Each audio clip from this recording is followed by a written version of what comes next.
Welcome back to episode 204 of the Hockey Cards Gongshow podcast. My name is Josh. I'm here with Troy, and I'm here with Phil as well.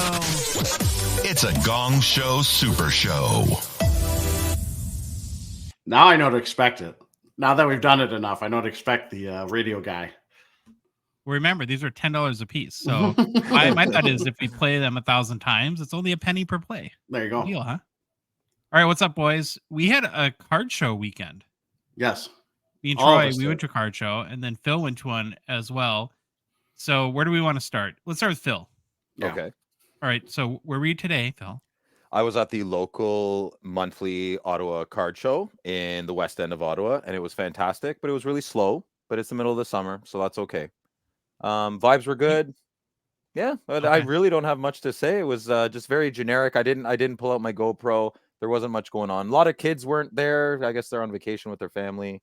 Wasn't a lot of cards to give away, but I picked up a beauty that we'll share later. Now, was that prearranged to pick it up there? Or was that a surprise edition? It was not prearranged. I know the seller. He posted it on his Instagram about a month ago, and I've been talking to him back and forth. He always says the card's not really available. It's for his PC, but I know a little secret. He doesn't really have a PC. He just kind of says that to get the top dollar. And I picked it up from him today. I traded for it. I traded a little bit more than I should have, but that's okay. It's a sweet banger, and now it's in my collection. So when you had messaged us this morning, you had said that there is normally a line, and there isn't one. Yeah. Was that a line of people waiting to get in? Is that what you're talking about? Yeah. No. Normally, I didn't set up hardcore today. It was just very casual for me. So usually the show opens at 10, and when I go out around 9:50. To double check my truck, make sure everything's locked up, everything's good. I have to walk through people. There was nobody there today. Yeah, it was kind of sad. Sad panda. That's okay though. It's the summer. It's July. Take some time off. Yeah. Troy, we went to a card show yesterday. We went to our Minnesota monthly card show. Yep. Now the bummer about this show is formerly, 6 months ago, it was located 10 miles from our house, which was awesome, in a town called Rosemont. Then they moved to Brooklyn Center, right? Yep. And it's like an hour plus away. So, it's ridiculous. Is the venue better? Probably. Okay. It was in like an armory gym. Rosemont. The previous one, yeah. And Louis came with us. We had a good time. We got to the show, typical Minnesota fashion, hardly any hockey. Couple dealers. Our boy Nico, who does we know through our association with Mark and my card post, he was there set up, a couple other guys. But the craziest thing was there was, and Troy, you can mention this too, but there's no wax, like none. Zero. There was zero wax. And if there was any, I didn't see one hockey box, retail or hobby. The only wax there was blasters. There was no hobby boxes anywhere. So I don't know what was going on. Don't you guys live in Minnesota? Isn't that the big hockey state? I don't understand. Well, here, I'll say this. This was my takeaway. There was definitely, it's the same thing every time we go to these shows. There's no hockey, basically. However, what I did notice is I think, this is going to sound really weird, more tables had hockey than I've seen before, but it might be 2 cards.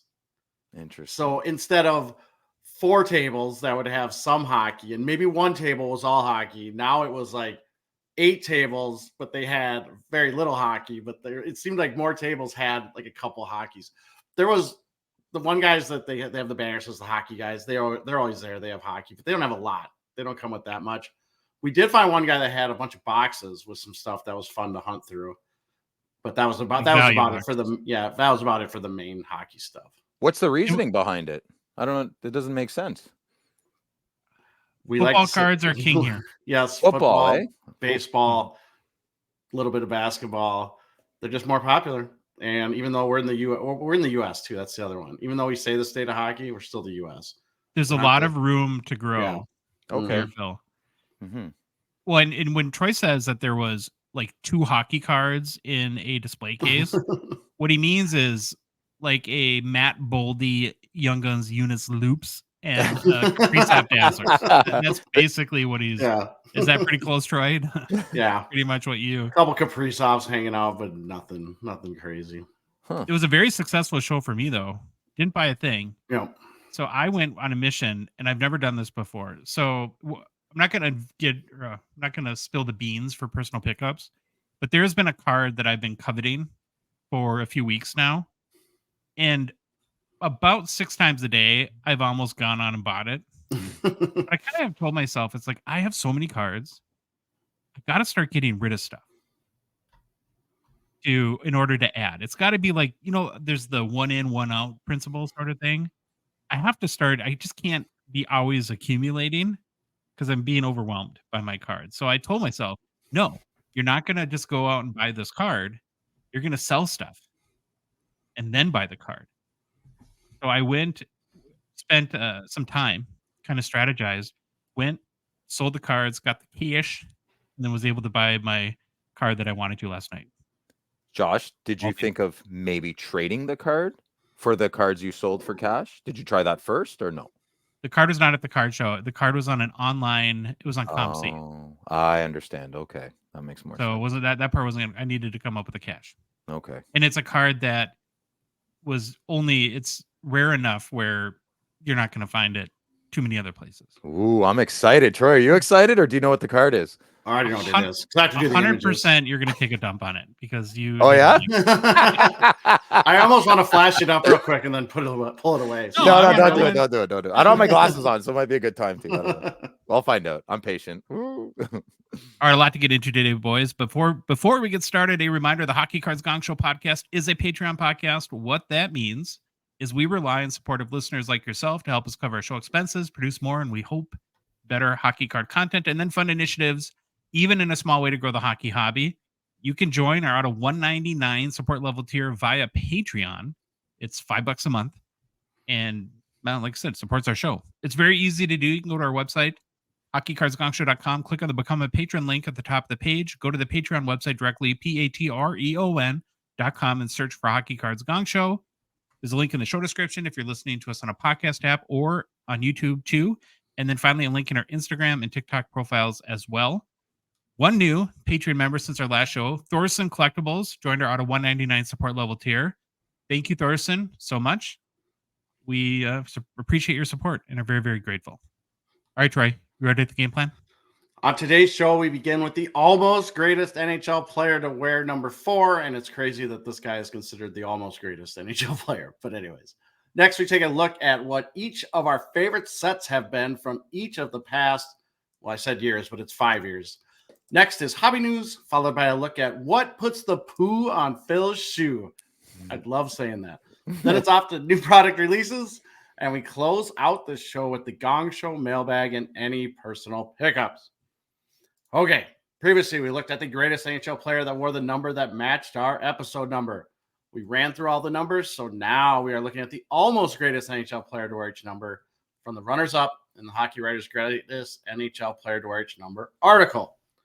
The almost greatest NHL player to wear number 4 for the nominees in the Hockey Writers' Greatest NHL Player to Wear Each Number article, and selected by me, is this guy. We've talked about him many times on our show, Jean Beliveau. Did I get it right, Phil? Yes, that was great. Okay. All right. So proud of you. I panicked right when I was going to say it. I was like, I had it, and I panicked. And so, Jean Beliveau. Awesome player. The other runners-up at number 4 were Red Kelly and Vincent Lecavalier. As a reminder, the greatest to wear number 4 was Bobby Orr. So I understand why Jean Beliveau is our almost greatest, but man, I've loved researching this guy. It was fantastic. Can I make a prediction, Troy? Yes. I think this is where your train falls off the tracks. I'm just going to say that. Is there too much French in this? I'm here for you, buddy. It's okay. I'll support you. Don't pay attention to Josh. You go ahead, Troy. All right. Let's begin. Jean Beliveau, center from, I'm going to say the English version. It's Three Rivers, Quebec, Canada. So hold on. So Trois Rivières, Quebec, Canada. Is that anywhere near? That's pretty good. Yeah. Okay. I'll go with that. Just let's leave that go. So in English, Three Rivers, Quebec, Canada. Doesn't it feel dirty to say trois to you? No. It just feels like a dirty word. In high school French, un, deux, trois, or whatever it is. I remember I switched to Spanish, so there you can tell. Wait. You took French in high school? No, Spanish. I went to a French class. He was they let us sample each one, and I was like, ooh, no. Do you guys actually? I don't know that. Sorry to interrupt. Quick. Yeah. Do you don't have French in any state in America? It's all Spanish. We Well- do. So typically it's an elective here. And okay. at least when we were I think now you can learn like Mandarin and anything you want. But Ooh. when I was in high school in Yeah. northern Minnesota, you got to choose between German, Spanish, and French. That's And what we were too. everyone pushes us towards Spanish because it's more applicable here in the business world, as we have so many Spanish speaking immigrants. Okay, makes Yeah, sense. where I coach at Minnetonka, they're like one of the best public school systems in the country, and you can start taking Mandarin. I think in second grade now. They started very young. They offered a ton more languages, but when I grew up, like Josh, it was Spanish, French, German. Awesome. That was it. Fantastic. Can't go wrong with learning more. Yeah, and I guess where do they speak French the most? Probably New Orleans or Louisiana. France, I think. France. No, I was just saying down in the U.S. I hope in France. Okay, we're off the rails. Hold on, I got to bring us back in. Let's go. Let's bring us back in. Okay, so how did Beliveau become with the Canadians? Here's from his NHL.com biography. The young center would leave home in 1949 at 18 to play for the Junior League Quebec Citadels after having started in organized hockey as a 12-year-old before moving up at age 15 to the intermediate Victoriaville Panthers. Beliveau would graduate to play for the senior Quebec Aces from 1951 to 53 before Frank Selke finally convinced him, after much negotiation and a couple of impressive call-ups to the Canadians, his place was in Montreal. Here's a little quote. He's great, Canadian superstar Maurice Rocket Richard said of Beliveau following the later second call-up, a 3-game stint in the 52-53 seasons. He's got the greatest shot I've ever seen in hockey, and he's a fine man. He could help this team plenty, and I wish he would change his mind. And so Beliveau did, finally moving to Montreal and signing with the Canadians in October of 1953. So it's kind of wild that back then he played a couple games with the Canadians and went back to his like amateur team. And that was totally fine. Like that doesn't happen now. And you turn pro, you're pro forever. Well, the money wasn't that great. No, So we'll get, there wasn't like a big incentive, I don't think, to stay with the Canadians, I'm not sure I talk about it, but I'll bring it. Remind me on the money because Beliveau got paid. All right. Beliveau played in 1,125 regular season NHL games over a 20-season NHL career. Beliveau played all 20 seasons in the NHL with the Montreal Canadiens. For his awards and accomplishments, Hall of Famer, 10-time Stanley Cup winner as a player, 2-time Hart Trophy winner, 1-time Art Ross winner, 1-time Conn Smythe winner, 6-time NHL First All-Star Team selection, 4-time NHL Second All-Star Team selection, 13-time NHL All-Star Game selection, named to the NHL's top 100 players to ever play the game list in 2017 by NHL.com, and his number 4 is retired by Montreal. Pretty good. For his regular season stats, 507 goals, 712 assists for 1,219 points. Beliveau made the playoffs in 17 of his 20 seasons, compiling 79 goals, 97 assists for 176 points in 162 NHL playoff games played. Best regular season of his career from a point standpoint was this 58-59 season where Beliveau had 45 goals, 46 assists for 91 points in 64 games played with Montreal. While Beliveau's accolades on the ice speak for themselves, what you really realize after you do a little research on the guy is that in every overview, article, interview, doesn't matter what it is that you read about him, all that they bring up is that he was the greatest human being and is widely regarded as the greatest ambassador hockey has ever known. He also did a bunch of charity work, and in true Beliveau fashion, most of it was quiet and behind the scenes. And then I found this quote from Toronto Maple Leafs owner Conn Smythe, who, if anyone has listened to our show, and we've talked about Conn Smythe quite a bit, he didn't like the players very much. It seemed like it was a complete antagonistic relationship between him and players, but this is what he said. Beliveau is the greatest thing that could have happened to the modern game. They say there's no room left for stick handling and brains and technique. When has there ever been a better stick handler? Who has ever shown more savvy? Who ever got a shot away faster? And where did this kid come from? He came from the helter-skelter modern game.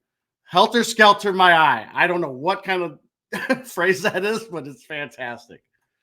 And then a little bit more. Here's what Gordie Howe recalled after seeing and meeting Beliveau for the first time. We talked a little bit.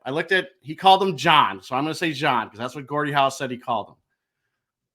Saw some of the moves he made in practice. We went into the room between periods and somebody said, someone stay close to that guy. He's going to kill us. Later, I said, John's going to be unbelievable. I'd have been a heck of a scout. We were all in agreement in the bus that night. That kid's going to be a star. And he didn't disappoint any of us. The respect I have for this man is unreal. And it started the first time I ever saw him up in Quebec City. If you think he's a good hockey player, as a gentleman, he's even better. So that's kind of a nuts and bolts summary of Jean Beliveau and how everyone thought about him. Hey, Phil, is that pretty close to how he's revered up there in Canada? Absolutely. Gentleman, absolutely. Very full of poise, stoicism. I actually can't really think of an interview I've ever seen him talk, or I don't know. I mean, it's been a long time ago, but his reputation is sound. Absolutely. Well, he said, when I read a bunch of, they said when he played, he always was dressed to the nines. Hair was always really good, like the gentleman, right? They think dapper of the gentleman. Very dapper-like, yeah. He seems like one of those players that whoever you root for, nobody dislikes him. Yeah, good point. All right. Beliveau retired in 1971, and here's kind of the crazy thing. He retired after having a season with 25 goals, 51 assists for 76 points at the age of 39, and he won the Stanley Cup. So I guess there's no better way to go out. Quoted on his retirement, Beliveau said, "It is hard, but I will play no more. I only hope I have made a contribution to a great game." After retiring, Beliveau immediately went to work in the Canadiens front office, where he would work for 22 years. Beliveau died on December 2nd, 2014, following a long illness. Beliveau lay in state at the Bell Center, where thousands of fans paid their respects. His funeral was carried bilingually on live television in Canada, with flags across the country flying at half staff. I don't know if that would ever happen for a USA hockey player. For sure, it probably wouldn't. I mean, that's I have a question for you guys along these lines. Yeah. Who playing today do you think has the most universal respect in the league? Steven Stamkos. Well, not by the Lightning. No, maybe bad timing. Class act, though. That's how I think of Beliveau. Class act. I think Stamkos is a class act. Can't think of Crosby. So you consider? I always thought. I mean, even though I never liked him because he scored against us, but I've always thought he was pretty classy. Who'd you say, Troy? Yeah. Crosby. Oh, Crosby. Maybe some of the, I don't know, he gets like the baby stuff where he kind of. Oh, I see what you're. He's come into his own. You know, I see. That's a good player to bring up. Listeners, I'm sure someone messaged us. There's probably someone better that we're missing. Just can't think of one. I like that pick, Troy. I like that.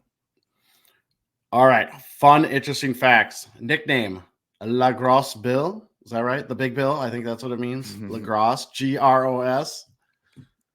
When Beliveau won 10, or while Beliveau won 10 Stanley Cups as a player, he also won another 7 as an executive vice president of the Canadiens, putting his name on the cup a record-setting 17 times.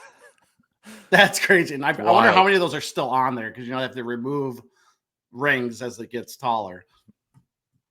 Beliveau was inducted into the Hockey Hall of Fame in 1972 alongside Gordie Howe. This marked the first time that the customary 3-year post-retirement period to inducted elected players was waived. I do not know if that's from his NHL.com biography, but I started thinking, I was like, I look back at older players, and there's definitely been players that did not have to wait 3 years, but maybe that rule wasn't in effect in the past. So I'm just going to go with that. Someone will probably let me know if that's wrong. Beliveau was an exceptional athlete, and at the age of 16 was offered a minor league contract to play baseball in Alabama. His mother declined the offer on his behalf, and thank God she did, because could you imagine no Beliveau just playing baseball down in the southern U.S.? That's crazy to me. All right, here we go. Rookie card, 1953, Parkhurst, number 27. And I don't know why this is the first time I've ever seen this, Josh and Phil. This might be our first hockey mouth instance. Oh, interesting. Look at that. Yeah. He's got hockey mouth, so there it is. It started early. There are 0 PSA 10s and only 1 PSA 9 copy of this card at PSA. A total of 713 copies of this card have been graded at PSA, with a PSA 4 having the highest number of copies, with 113. PSA 9 last sold on July 27th of 2016 via PWCC for $36,732.24 US. Wow. It was 8 years ago. Imagine what if that thing came up now, what it would go for. Would it go for more than 100K, Phil? No, I don't think so. What would you peg it at? What's the value? I got to be honest. I'm not good. I was actually really surprised it was 36K 8 years ago. Yeah, I'd probably go for an 8, a good looking 8. Yeah. I mean, that's a piece of history you're holding. I don't know my vintage very well. I would be shocked if a 9 didn't do like at least 60 now. Yeah, that would make sense. You probably just map out the formula for inflation, and you'd probably hit like 62K. Yeah. Mm-hmm. A PSA 5 copy of this card did sell on June 27th of this year via eBay, verified in Terapeak, for $2,241 US. Oh, wow. So sought after. Okay, good. That's good. Yeah. And just a hint, I think there's a 4 up at either Slap Sharks or PWCC, maybe. I can't remember. I know I saw one out there in one of the things I was doing. You know, there's a 10 in somebody's attic or basement. Come on. Someone's got to pass, and some grandkids have to find it. And I don't know. Were these? I can't remember. 53s were thrown in the old cement mixer to collate them. Like, that's just like, that's my favorite story. You know that story, right, Phil? Like, 51s were literally mixed in a cement mixer. They just throw them in there and shake them around. So, but no, again, awesome. I loved researching this guy. I obviously knew who he was, knew he was a great hockey player, but man, you start reading the stories, watching the videos, it's fantastic. Pretty deep in the single digits we get in NHL history, right? Yeah. When John Beliveau is a player to wear that number, that's pretty impressive. Yeah. All right, guys. We're in off-season mode. Yeah. Everyone feel it. Phil said card show is light today, so we're all kind of, taking that step back, getting that deep breath. And one thing I really like, though, and Troy and I have talked about this before, like we've said, what only idiots would start a hockey card podcast literally at the end of the season. And so we didn't know anything better the first summer. And then we go through the season, get through that second summer of doing our show. And following that, I kind of realized that the summer is pretty awesome, actually, from a hockey card perspective, because we're not so tied to the season, right? When it's November, we got to dedicate a good part of our show, rightfully so, to what's happening in the league and with players. And there's nothing going on. So we get total freedom to get weird and just talk about all the fun hobby stuff that we want to talk about. So one of my ideas along these lines was for each of us to list our favorite set from each of the past 5 years. So we pick one set per release year, and then we'll give a brief reason as to why we like it so much. Well, what I did then, of course, roped you two into it, right? Myself. And I guess selfishly, where I was most interested in this is to see what kind of overlap we might have or disagreement, or I think that's always kind of fun, right? To see, would you guys pick the same set that I would for a given year? So we're going to go year by year. We'll each go through our picks, and then we'll kind of go through a little bit of brief reasoning and debate. All right, so I'll kick us off. So last 5 years, so that gets us starting off at 2019-20. And I don't know about you, Troy, but for me, this was the hardest one because we really got back into the hobby in earnest in 2020, starting with that release year. So I wasn't really actively collecting a lot of the 1920 sets, and I've had to learned about it, of course, over the last few years doing the show. But my pick is the SP Authentic release from that year. You have a number of great rookies. Of course, you get Future Watch Autos and SP Authentic. I like the design for this year. Very clean. I don't know, just the design speaks to me. And the other reason why I picked SP Authentic is this is the last year before Extended Series. So Young Guns Acetates and Young Guns Updates were still in SP Authentic, giving you, beyond the Future Watch Auto, an extra chase in the set. And I've said this a lot before, but since they moved acetates and created more Young Guns in extended series, I really thought that that's left a vacuum in this product. For Troy and I have mentioned this before. Like when it comes out, if you get your Future Watch Auto in your third pack in the box, and it's not somebody that's very exciting to you, it kind of makes the rest of the packs feel like, well, what am I chasing?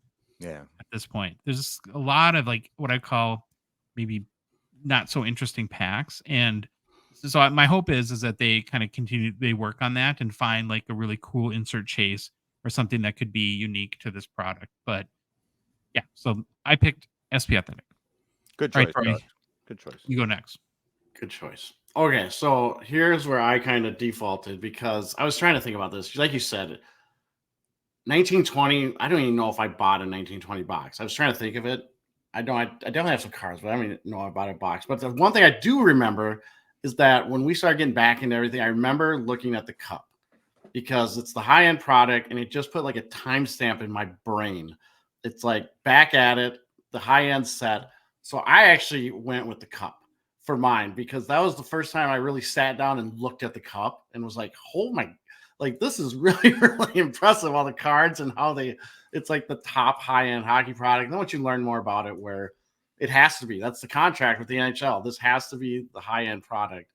And with not having that much experience with 1920, I just thought the cup was by far the greatest product that year. And it's kind of cheating, but that's what I went with. You know what's good about the cup? You know what's good about the cup that year, Troy? The base cards are really, really nice. The 2019s, 2020s, they're beautiful. It's almost like a full frame of the card. It's really special. Is it my turn? All right, well, yeah, your turn. What did you pick, Phil? Well, I almost picked SP Authentic because of the acetate. And for the record, I think acetate should go back in SP Authentic because for exactly the reasons you said, right? They had a real good thing going with the acetates. Oh, I didn't get a good Future Watch, but I got a sick acetate. And then they put it in extended. So my choice was Flagship Series 1, more specifically, and for a very specific reason. It's the Wayne Gretzky tribute year, the 30 years of Upper Deck. So that's the year. They had some phenomenal pictures and styles of retro Upper Deck. They got like the 90-91. No, I don't think they have 90-91. They definitely have 91, 92, 93, 92, 93. And they basically have Wayne Gretzky in an Oilers jersey or a Kings jersey in the old style Upper Deck cards. And they do all the 90s and some of the 2000s. It's awesome. It's awesome, awesome, awesome. I have all 30. They're fantastic. I tried grading a bunch of the base cards, but I got a bunch of 7s, 8, and 9s, as we all know. So that venture failed, but that's my favorite set. Flagship Series 1 for 2019-20. So 1920, we all picked different sets. I think that's good. Cool. All good ones, though. I have no disagreement with anything that's picked. Okay, agreed. We're gonna move on to 2020-21. So it is a 2020 release, even though it's not really tied to the year. But I had to go with SP Legends Signature Edition. It's one of my favorite sets ever. Could be. I just think it's a home run, right? The all-time Future Watch autos are brilliant in my mind. They just worked. Love that there's 2 autos in a box too. That's I think a big win. And yeah, how do you beat a Wayne Gretzky all-time Future Watch? Can't do it. So I took SP Legends Signature Edition for 2020. What did you pick, Troy? Well, yeah, this is like, I'll go a step further. This is the greatest set this is my favorite set ever. I love this set. Like when this came out, I know we went bonkers for it.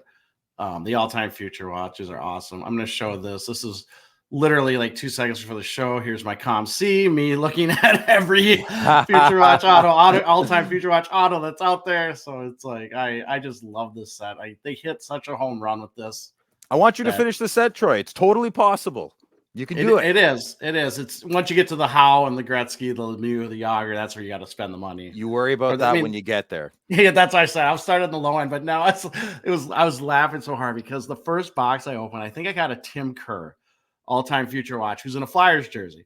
And so I'm like, Neil, this is yours. Send it to him. I want to message him like, Neil, I need that back.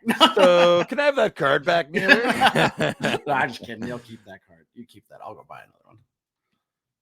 All right, Phil, your turn. 2020. Well, I can't go against the grain, boys. It'd be weird. Like what other set would be better than this? Oh, you real You sent me this. What are you talking about? You sent this. You real piece of work. I did not send that to you, Troy. Troy is lying. So Josh decided and Troy decided to put up a picture of Danny Heatley on the screen from SP Legends. That's fine. I still love the set. Oh, you love the Senators, Phil. Okay. All right. So 21, 22. Who I can't go against the grain. SP Legends all the way. What set would be better? What, OPG Platinum? That's the year of the miscut, right? Yeah. It's just there's nothing that did it for me, just like SP Signature Edition Legends. I mean, I will say, you know what? I would say my other set would be Stature, because I am a Stature Bobo and I love Stature, and that would definitely be probably my second set that year. That was that first year Stature? Second year. I think it was second year Stature. Yeah, second year. 19 was first year, but 19 Stature has tons of problems with the autos bubbling. I think 20 has that problem too. Yes. I think 20 has that problem. 20 too. a little bit, and 20 has scratching going. Oh, yes. I didn't know that. I thought 20 was good to go. And then 21 and 22, they kind of figured that out. Yeah. Beautiful product. Okay, let's move on to 2021-22. So for 2021-22, I'm going with Fleer Ultra. I love the set. I'm a big Fleer stan. Huge Fleer insert junkie. My only gripe with this was that it was an E-Pack exclusive. I would have loved to open a hobby box and rip packs of this. Yeah. That would have been so much fun. And yeah, I don't know, by far the medallions are one of my favorite cards in the last few years, and I've bought a whole bunch of them. I'm going to keep buying more of them. Do you think there's like a percentage of the audience that never saw this product because it's E-Pack only? 100%. They have no idea. Yeah, you're absolutely right. It's swing and a miss. What an amazing, if you hold a medallion in your hand, you're buying boxes and boxes and boxes. You just, it was E-Pack. It was E-Pack. But was every card you could redeem, or was it still the old? Okay. There are base cards, but then they had the achievements. Like essentially you can make a like speckled rainbow, but it's more of a gold colored speckle, and those go for big money. I mean, Fleer Ultra cards. I do have some, and I also have some Marvel Fleer Ultra. They're great cards. Like just the card itself, they're like really sturdy, thick cards. So logo doesn't bother you on this one, Troy? What, the Fleer Ultra logo? Yeah. I like that's all right. That's all right. Hey, you're a logo critic, so we got to. It's not blue, yellow, bright orange. It kind of mixes in with this. All right, what did you pick for 21-22? Okay, this is where I went with Stature. So they got the problems mostly sorted out a little bit. I think they got most of them figured out. But again, Stature is one of my top 3 sets ever. I love Stature. I love Stature so much. The design of the cards, the steampunky kind of vibe, or the tech vibe you want to call it. I don't know what you call it.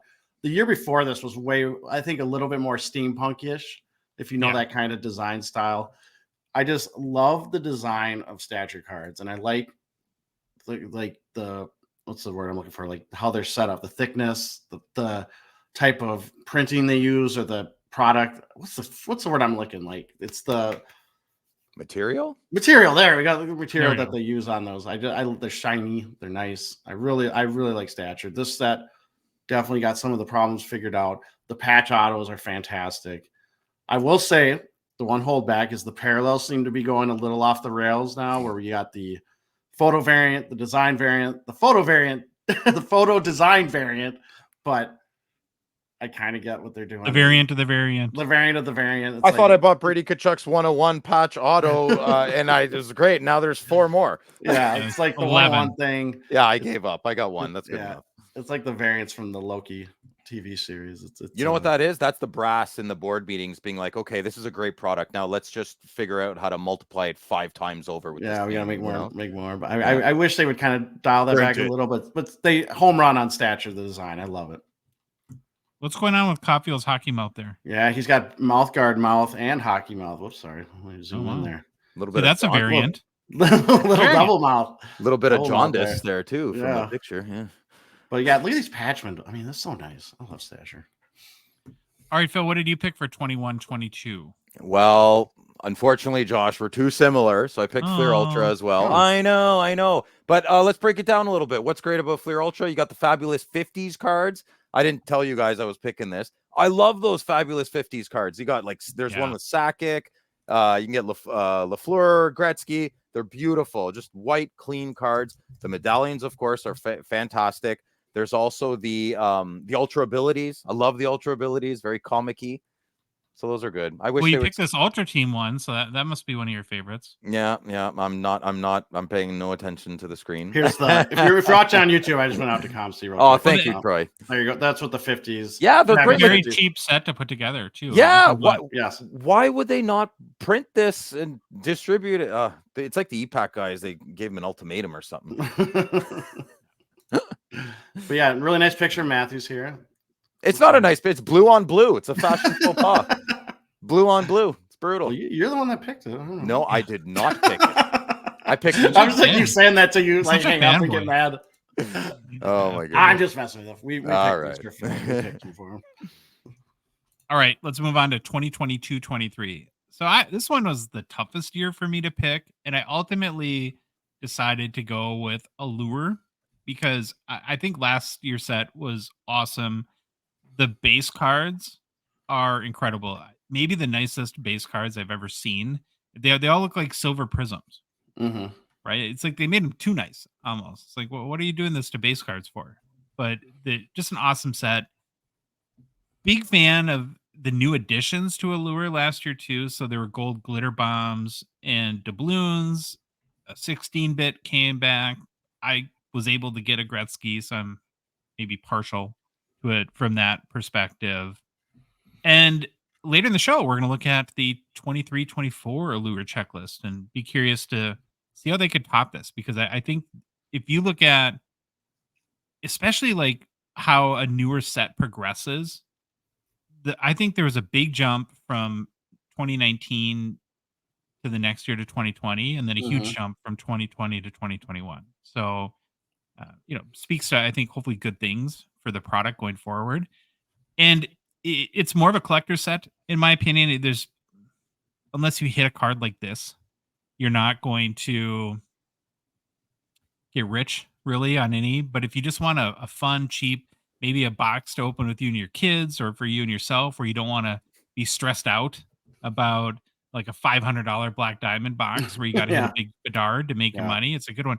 I saw today that with free shipping, there's somebody selling 2022 hobby boxes for like $60 US. Where? On eBay or something? On eBay. Wow. So, and who knows if like the case hit has been pulled out of those. I was gonna say we got a mailbag question about that. Yeah, it probably has. Yeah. I've learned that. All right, Troy, what do you got for 2022-23? So I think I already know that me and Phil are gonna have the same one, even though I saw it, but I just knew what the answer was. So I had to go 22 Parker's Champions. Again, it's cheap. You can get awesome cards, game used patches. You can get autos. They're not guaranteed. Just remember that. And it has a lot of legend players on current product, which I love. I'm a sucker for it. So I went Parker's Champions. It's fantastic. And plus it's now, I mean, we've seen 80 US here for boxes, and I love it. It's a great product. And I think we're all suckers for legend sets. Yeah. That's what I've learned. For sure. Well, it's our age, right? And Troy, Troy's showing on the screen here a McDavid Is that yours? patch auto. No, it's not mine. You should have showed mine. You showed some guys on eBay. Mine's better than that one. That's okay. Oh yeah, here's yours, or here's your picture. Oh, you have it? Oh, Troy. I said McDavid, not Doug Gilmour. I like Gilmour. Yeah, I like this. This is a great card. It's they're all great cards. So yeah, my set too. That's my set of the year. It's a boomer set. It's got a brownish border. Reminds me of my wood paneling basement when I was a kid. Yes. I think a lot of thought went into this. They're velvet, as Neil would say. They're velvety.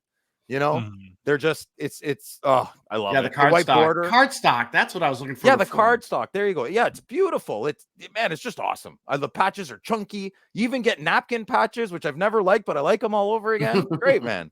Yeah, it's so fun. It's a pure collector set. Yeah, I totally agree. And it's been mentioned, but I think the biggest selling point for Parker's Champions is where on earth are you going to find $100 box that has game used patches on card autos Yeah. or the likes of McDavid and Ovechkin and Austin Matthews and even legendary players. Yeah. It's insane. It's awesome. Okay. I heard it's coming out again, September? Do you guys know anything about that? Ooh, yeah, cheaper they've prices. released that it's coming out, right? Has a sell sheet. I think a sell sheet came out, right? I don't know. I can't remember. So it'll be cheap boxes at Expo in November, eh? We'll see, though. Yeah, we'll see. Maybe not. I don't know. Guess If we keep talking about it, everyone's going to buy it. So it's actually not that good. Parker's Champions isn't that good. Guess who's going to be in it? Who? Bedard. And that might they're going to ruin it. Pop your price a little bit. But we saw with Extended. Extended was reasonable. Yeah. So we'll see. You know what? That's a good point, Troy. It's even going to be cheaper. $100 cases. Here we go. Chateau Gongshow is going to be popping.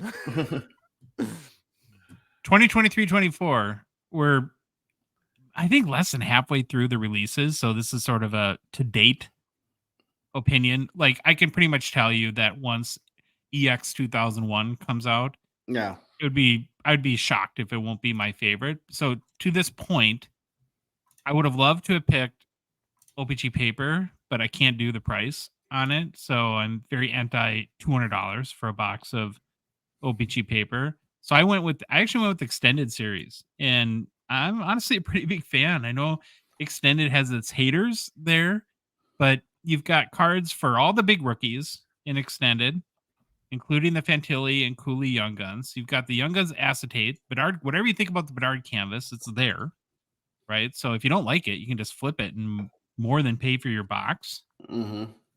In general, I'm a big fan of their inserts. I think Upper Deck since 2022 has done in flagship such a good job of the more common inserts.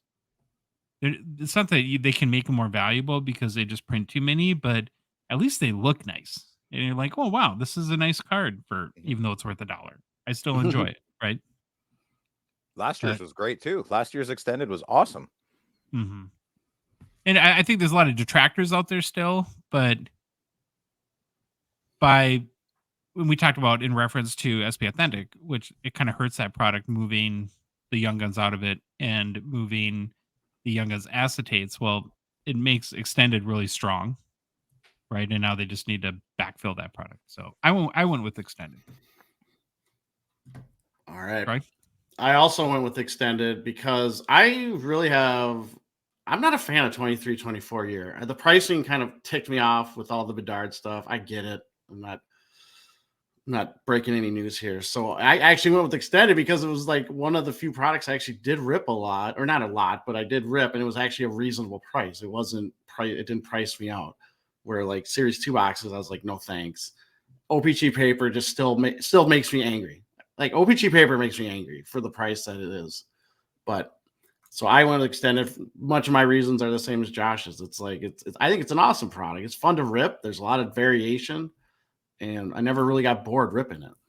New configuration is great. Mm-hmm. We even saw it on the way back from the card show, Phil.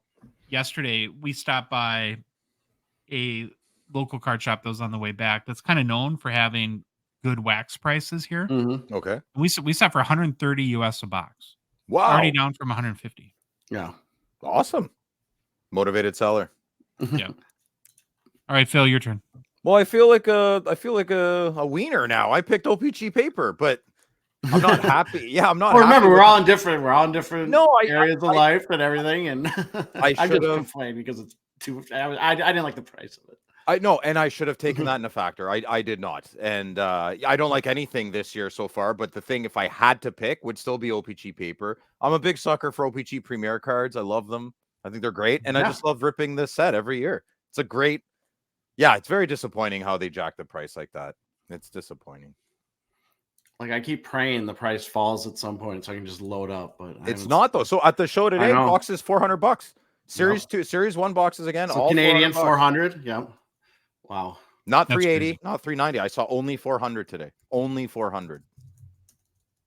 Okay, this wasn't part of the assignment, but of all the 5 boxes you picked, what's your absolute favorite? SP Signature Edition Legends. Parker's Champion. I'm gonna go Fluor Ultra. So we all did something a little bit different. Awesome. right? That's great. Cool. We actually had a decent amount of overlap, more than I thought maybe we would have. But we want to know what you guys think in the listening world out there. So be sure to message us or let us know in the comments what your favorite sets are over the past 5 years. Yeah, and hopefully keep the conversation going. I was gonna say there's definitely different opinions because we even at Discord we had a discussion on Parkhurst, right? Some people thought it was pretty boring. So like message us your thoughts. I want to hear other people's favorite sets. Message Troy, don't message me. Phil's very sensitive about Parker's champions. Okay, got to make a quick mention for Gongshow partner and sponsor Slab Sharks. Of course, we are very grateful to them for their support of our show. The current Slab Sharks weekly eBay auction is live, ends this upcoming Thursday night. Guys, there's over 2,200 cards in this week's Slab Sharks auction. I would gather that a large majority are hockey cards. So you want to head to slabsharks.com, pick out your favorites, get those bids in. This past week or this weekend, the three of us, ding dongs, spent some time looking through the auction. Phil, you said you went through every single card. Every card. Wow. There you I go. know, it's crazy. We each picked out our favorites per our growing tradition.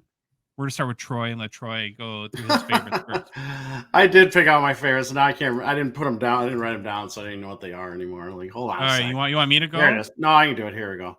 So my first one is this 1997 Upper Deck Joe Sakic game worn jersey card, and I don't remember seeing a lot of Sakic in the Quebec Nordiques jersey with some kind of material. I'm assuming this was pretty rare back in the day. I don't know when they started.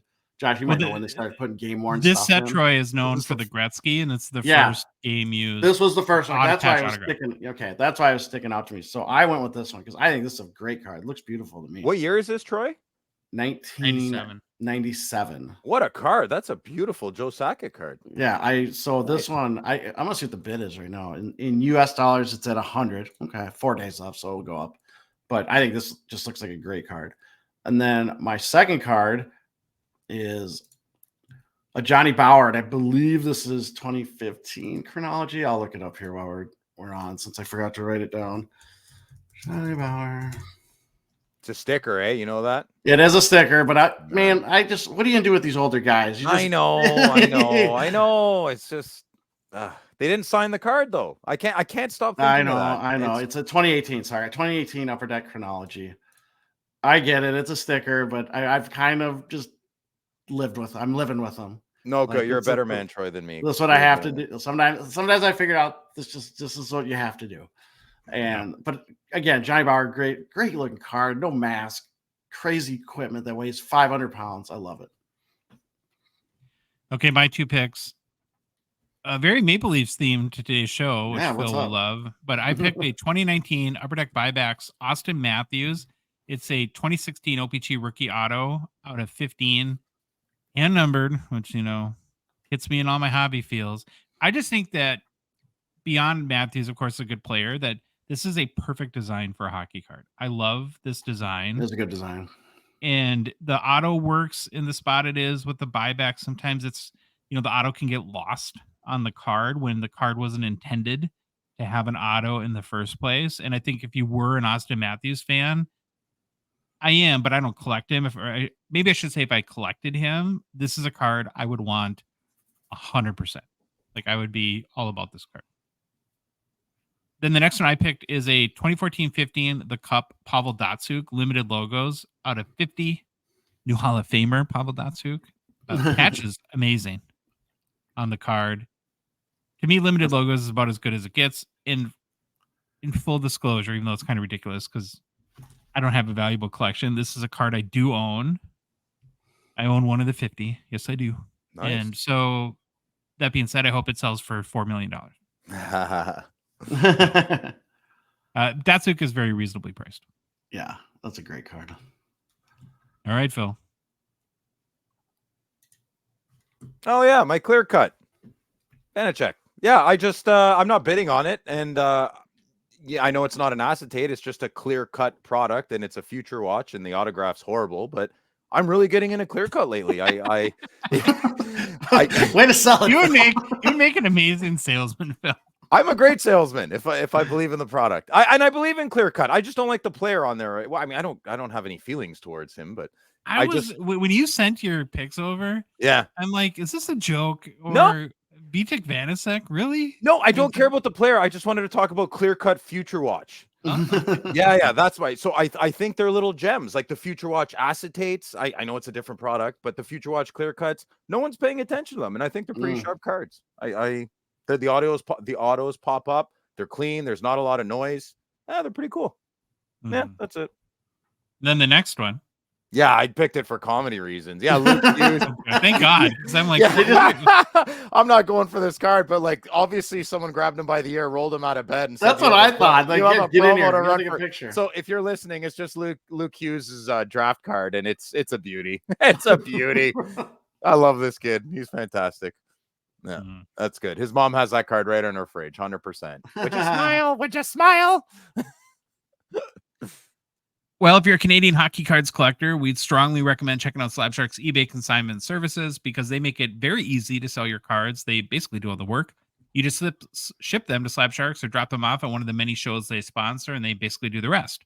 They'll take professional photos, complete the listings, answer buyer questions, hunt down payment from winners, ship to both Canada and the U.S., to most importantly, handle any post-sale issues. Plus, your cards get listed in their very popular weekly auctions that always seem to be getting bigger. So check out slabsharks.com for complete consignment information and to start the consignment process today. I will say, news. You walked over my touchdown celebration. Well, you didn't pause because I was going to say some more. You got to take. Okay, say some more. And I want to talk about this golf card. Tiger Woods auto is the best thing ever. I just wanted to say that. Someone bid on that and buy that. So Hockey Card Show, Troy. We can't stick to hockey the whole time. I'm just going to say Tiger Woods auto. Go for it. I need to meditate. I need to get back into my zone. I need to feel hobby news. Hobby news. Hobby news. I went different. I don't know. I've tried something different. Hobby news. All right, guys. Let's do it. It's our weekly Road to Infinity update, where, of course, we're tracking in great detail the continued rise of the Connor Bedard base Young Guns PSA 10 pop count. Exactly 1 week ago, we provided our last update where the pop count had risen to an amazing, astounding, shocking 4,225 PSA 10s. Bill, you want to take a guess as to where the number will fall today? I say it's increased by only 200. Okay. Troy.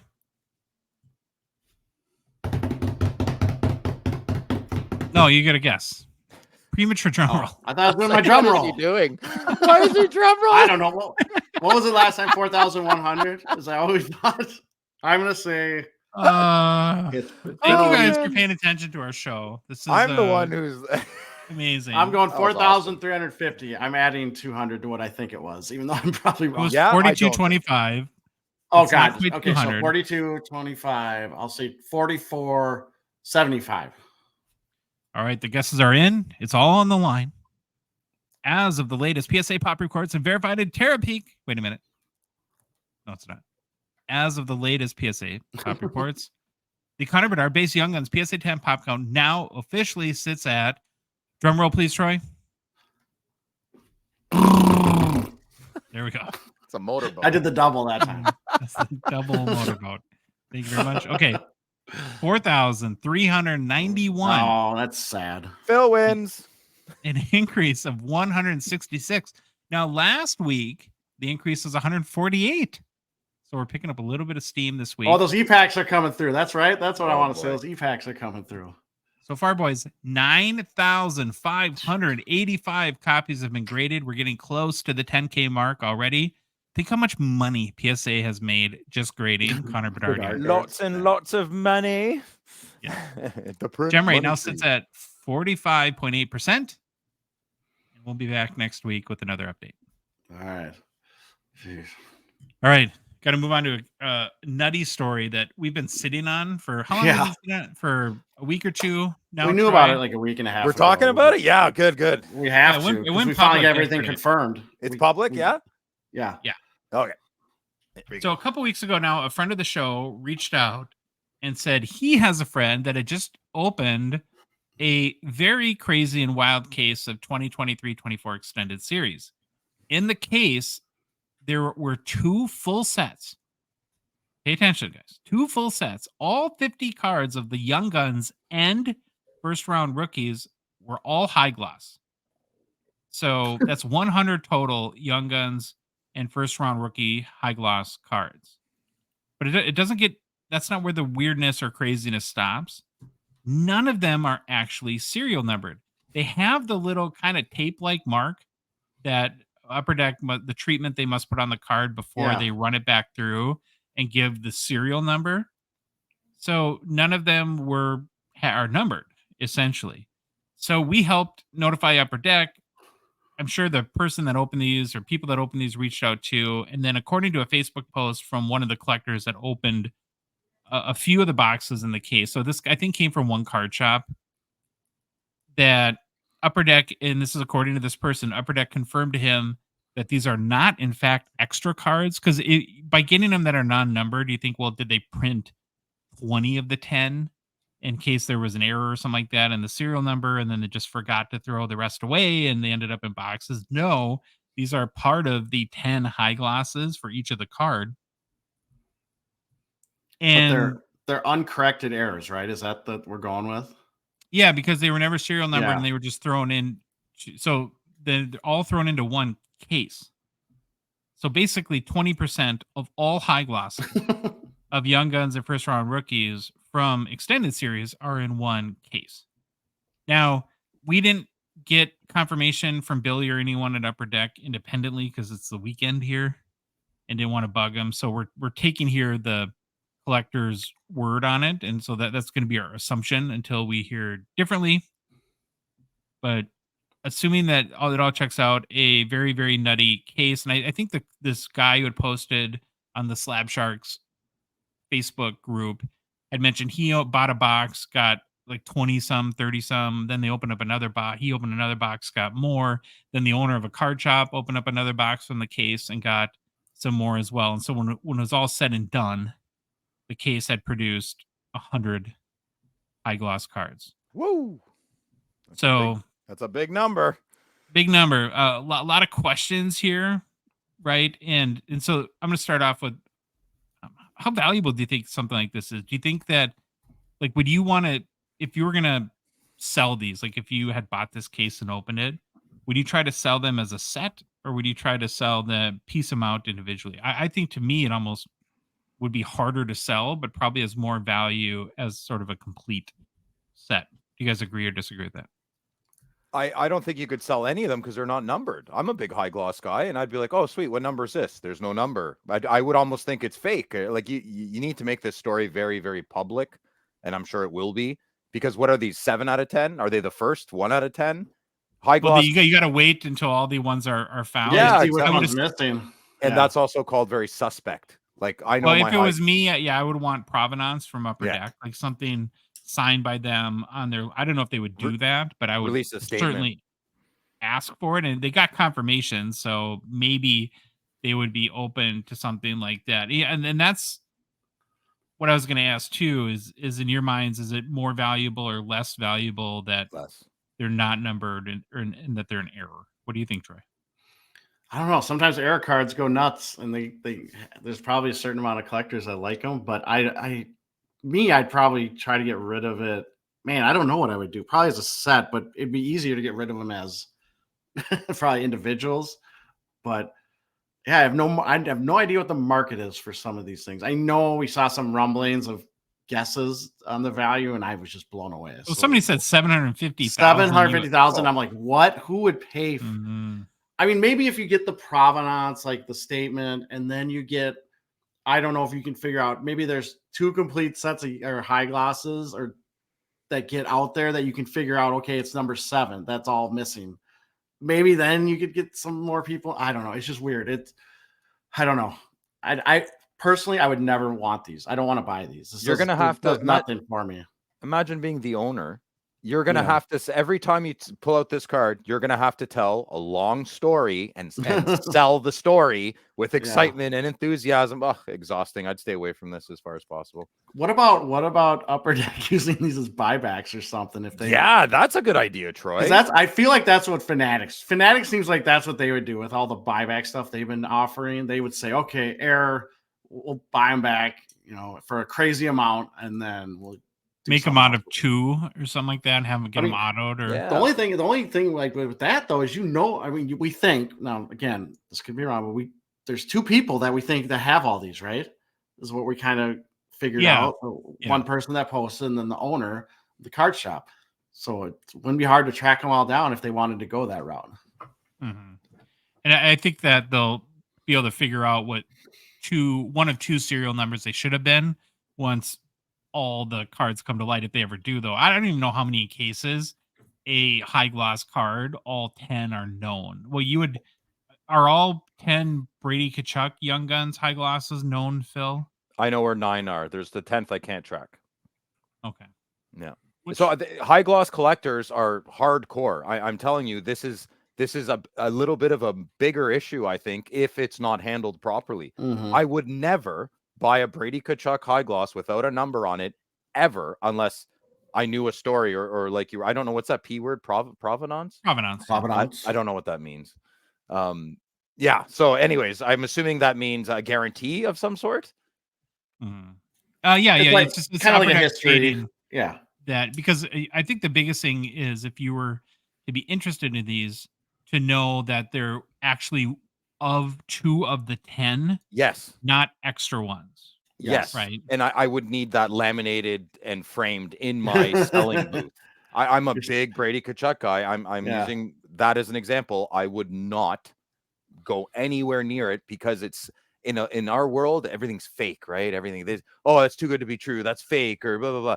This is just opening a huge can of worms for a compromised conversation that this is legitimate. You need to know these are legitimate. That's why I love Troy's idea of the buyback.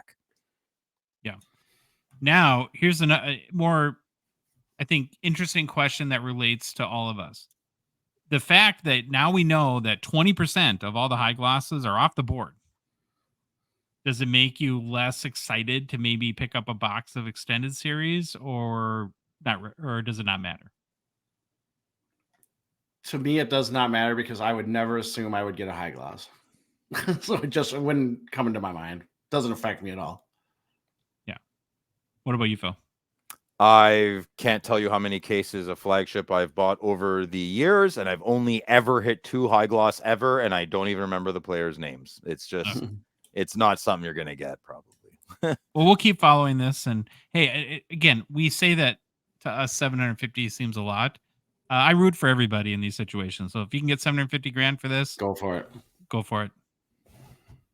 Okay, next story. I just came across this and had to mention it because I was looking for sales or doing some comp research, something like that. And I saw this. Now, can you point out what's funny about this, Phil?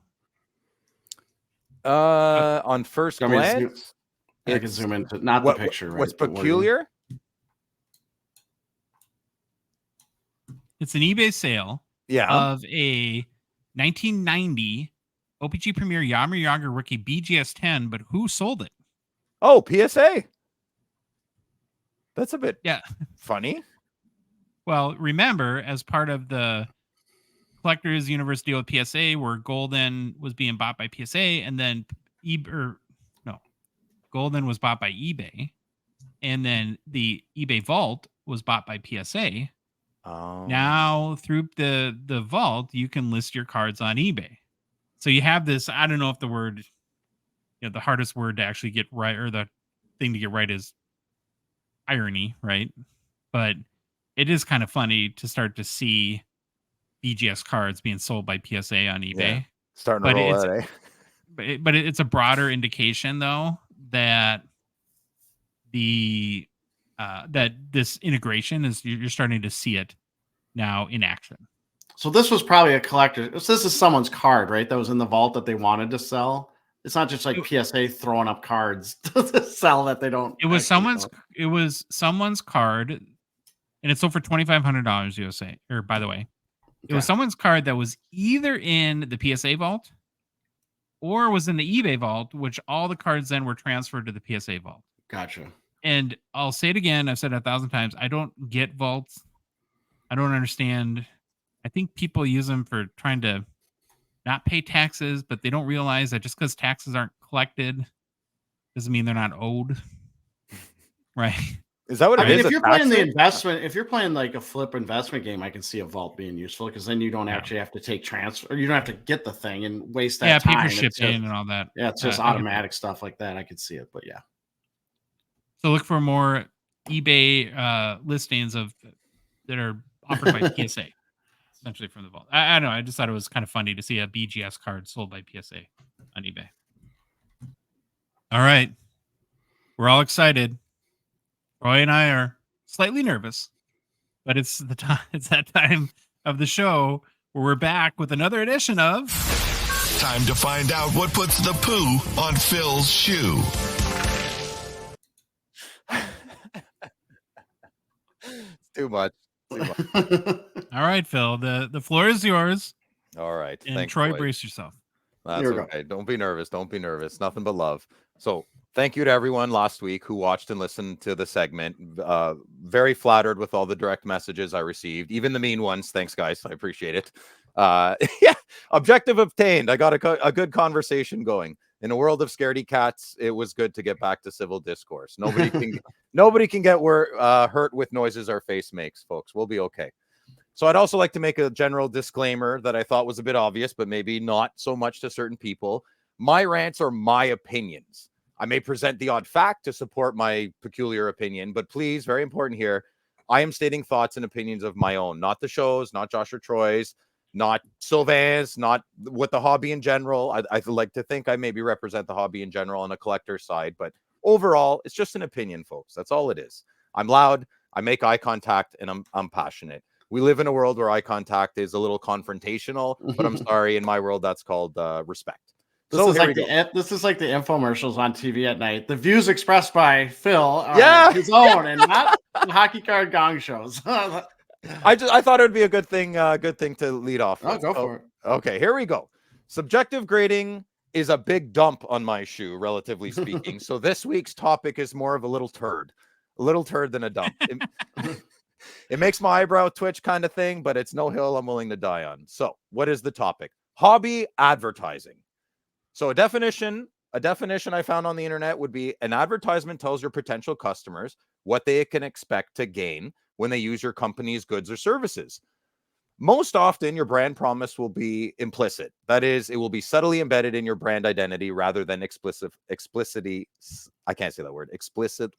stated. Mm-hmm. So that's a good definition. So here we go. All the big platforms have their own piece of market share and advertise accordingly to their respective customer base. We're going to pick on COMC for today's segment. Thank you.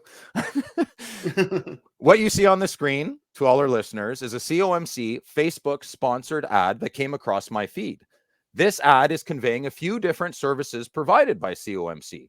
So we have our step one. You can buy a card on their awesome platform for a relatively cheap price or expensive. It's up to you. So in this case, we have Tyson Forrester. Tyler, or is it Tyson? I forget. I always screw that up. Tyson. I think he was third in rookie goals. No kidding. We need Neeler. Neil's freaking out right now. Phil, how do you not know this? Okay, so we have Tyson Forrester on there, and someone purchased his card for $18 raw. Awesome. It's a great platform. You can buy raw cards. You can buy slab cards. It's fantastic. Then we go to step two. We can grade directly with PSA now for $22. If I believe that's a standard rate. I think sometimes it's a little more, it's a little less. Reasonable price. Fantastic. I'm on step two. I can grade my cards. Now, we all know grading's not my thing, but if it's your thing, awesome. What a great platform to do that for. And then we have step three, selling the purchased and graded card back on the same platform. That is awesome. I think that's a fantastic option sellers need, because as a buyer, I need sellers.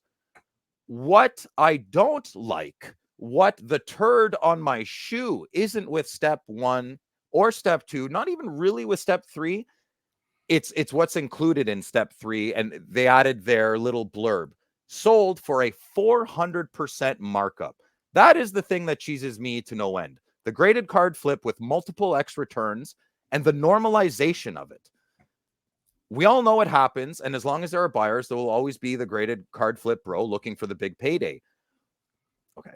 The turd lays with the way step 3 is being advertised and accepted by us that it is just part of the hobby. Please tell me what other asset class can boldly advertise multiple X returns on your small investment in a matter of weeks. I'll go ahead and tell you, folks, there isn't one. Okay. There's got to be a disclaimer if you're going to do this. There has to be a disclaimer. If this was like an investment or stock, or you're providing like a mutual regulated fund, by the SEC or something. Yeah, you got to have they would have to have a disclaimer or something like that. So I'm confused though, Phil. So you're telling me it's not this easy? I can't just turn $18 into $200 in a blink of an eye? You might be able to, according to the advertisement, but from my personal experience, it's a little harder than that. Okay. It's a little harder than a click 1, 2, 3 step. So there isn't, I haven't found another industry that can give you a 400% return other than the black market or a pharmaceutical company. And we all know how that's going. So we're going to stick to legal topics. When it's legal, the government calls it capital gains. They step in regulation to somewhat, in theory, level the playing field. So regular folks like Joe and Nancy don't get ripped off. I am not calling for regulation. Very far from it. I just want to talk about it. I just want to bring a little attention to our hobby, the way it's trending. It's trending in a very fast and hard way to be all about the Benjamins. That's what you Americans say, right? Benjamins? Yep. That's the $100 bill. Well, for you, is it all about the plasticky, melty money? Is that what you Monopoly money? Monopoly money. I think Sir John A. I'm not sure. I think Sir John A. is on our $100. I don't have many $100 bills, so I couldn't tell you. But okay, so here we go. I did a little bit of math, and out of the 15, I tracked down the 15 ads that COMC provided on Facebook specifically, and 2 out of the 15 had profits of selling cards, as we see on the screen. Honestly, not really a big deal. Free market, got to make money. It's just, it leaves a bad taste in my mouth. So I have to admit, I am playing a little bit of a devil's advocate here, folks, with today's topic. We recently had a minor controversy regarding, and I won't name the 2 people whose show it is, but they have an account on Instagram, and they posted a sale of a Makar Cup card. Now, I don't want to talk about who those guys are, but moderate outrage ensued, where a lot of experts offered their factual opinions that the 5-figure sale was clearly fake and the post should be taken down. Yes, some good takeaways. So one of the 2 people had them on their show, and they had a very, very civil discourse, and some very good takeaways were taken. An excellent conversation with 2 opposing viewpoints. Both sides learned perspective from the other, and they were still opinions, and they're still friends. So that was pretty good. Whataboutism has taken over, but it seems to be only applied to a narrative that affects us all. Facts are facts, and opinions are opinions. I'm not too sure when those two things bled into each other along the way, but this fact remains. A Cale Makar card was purchased and confirmed, and it cost a lot of money. Do we really want to live in a world where we kill the messenger becomes a reality?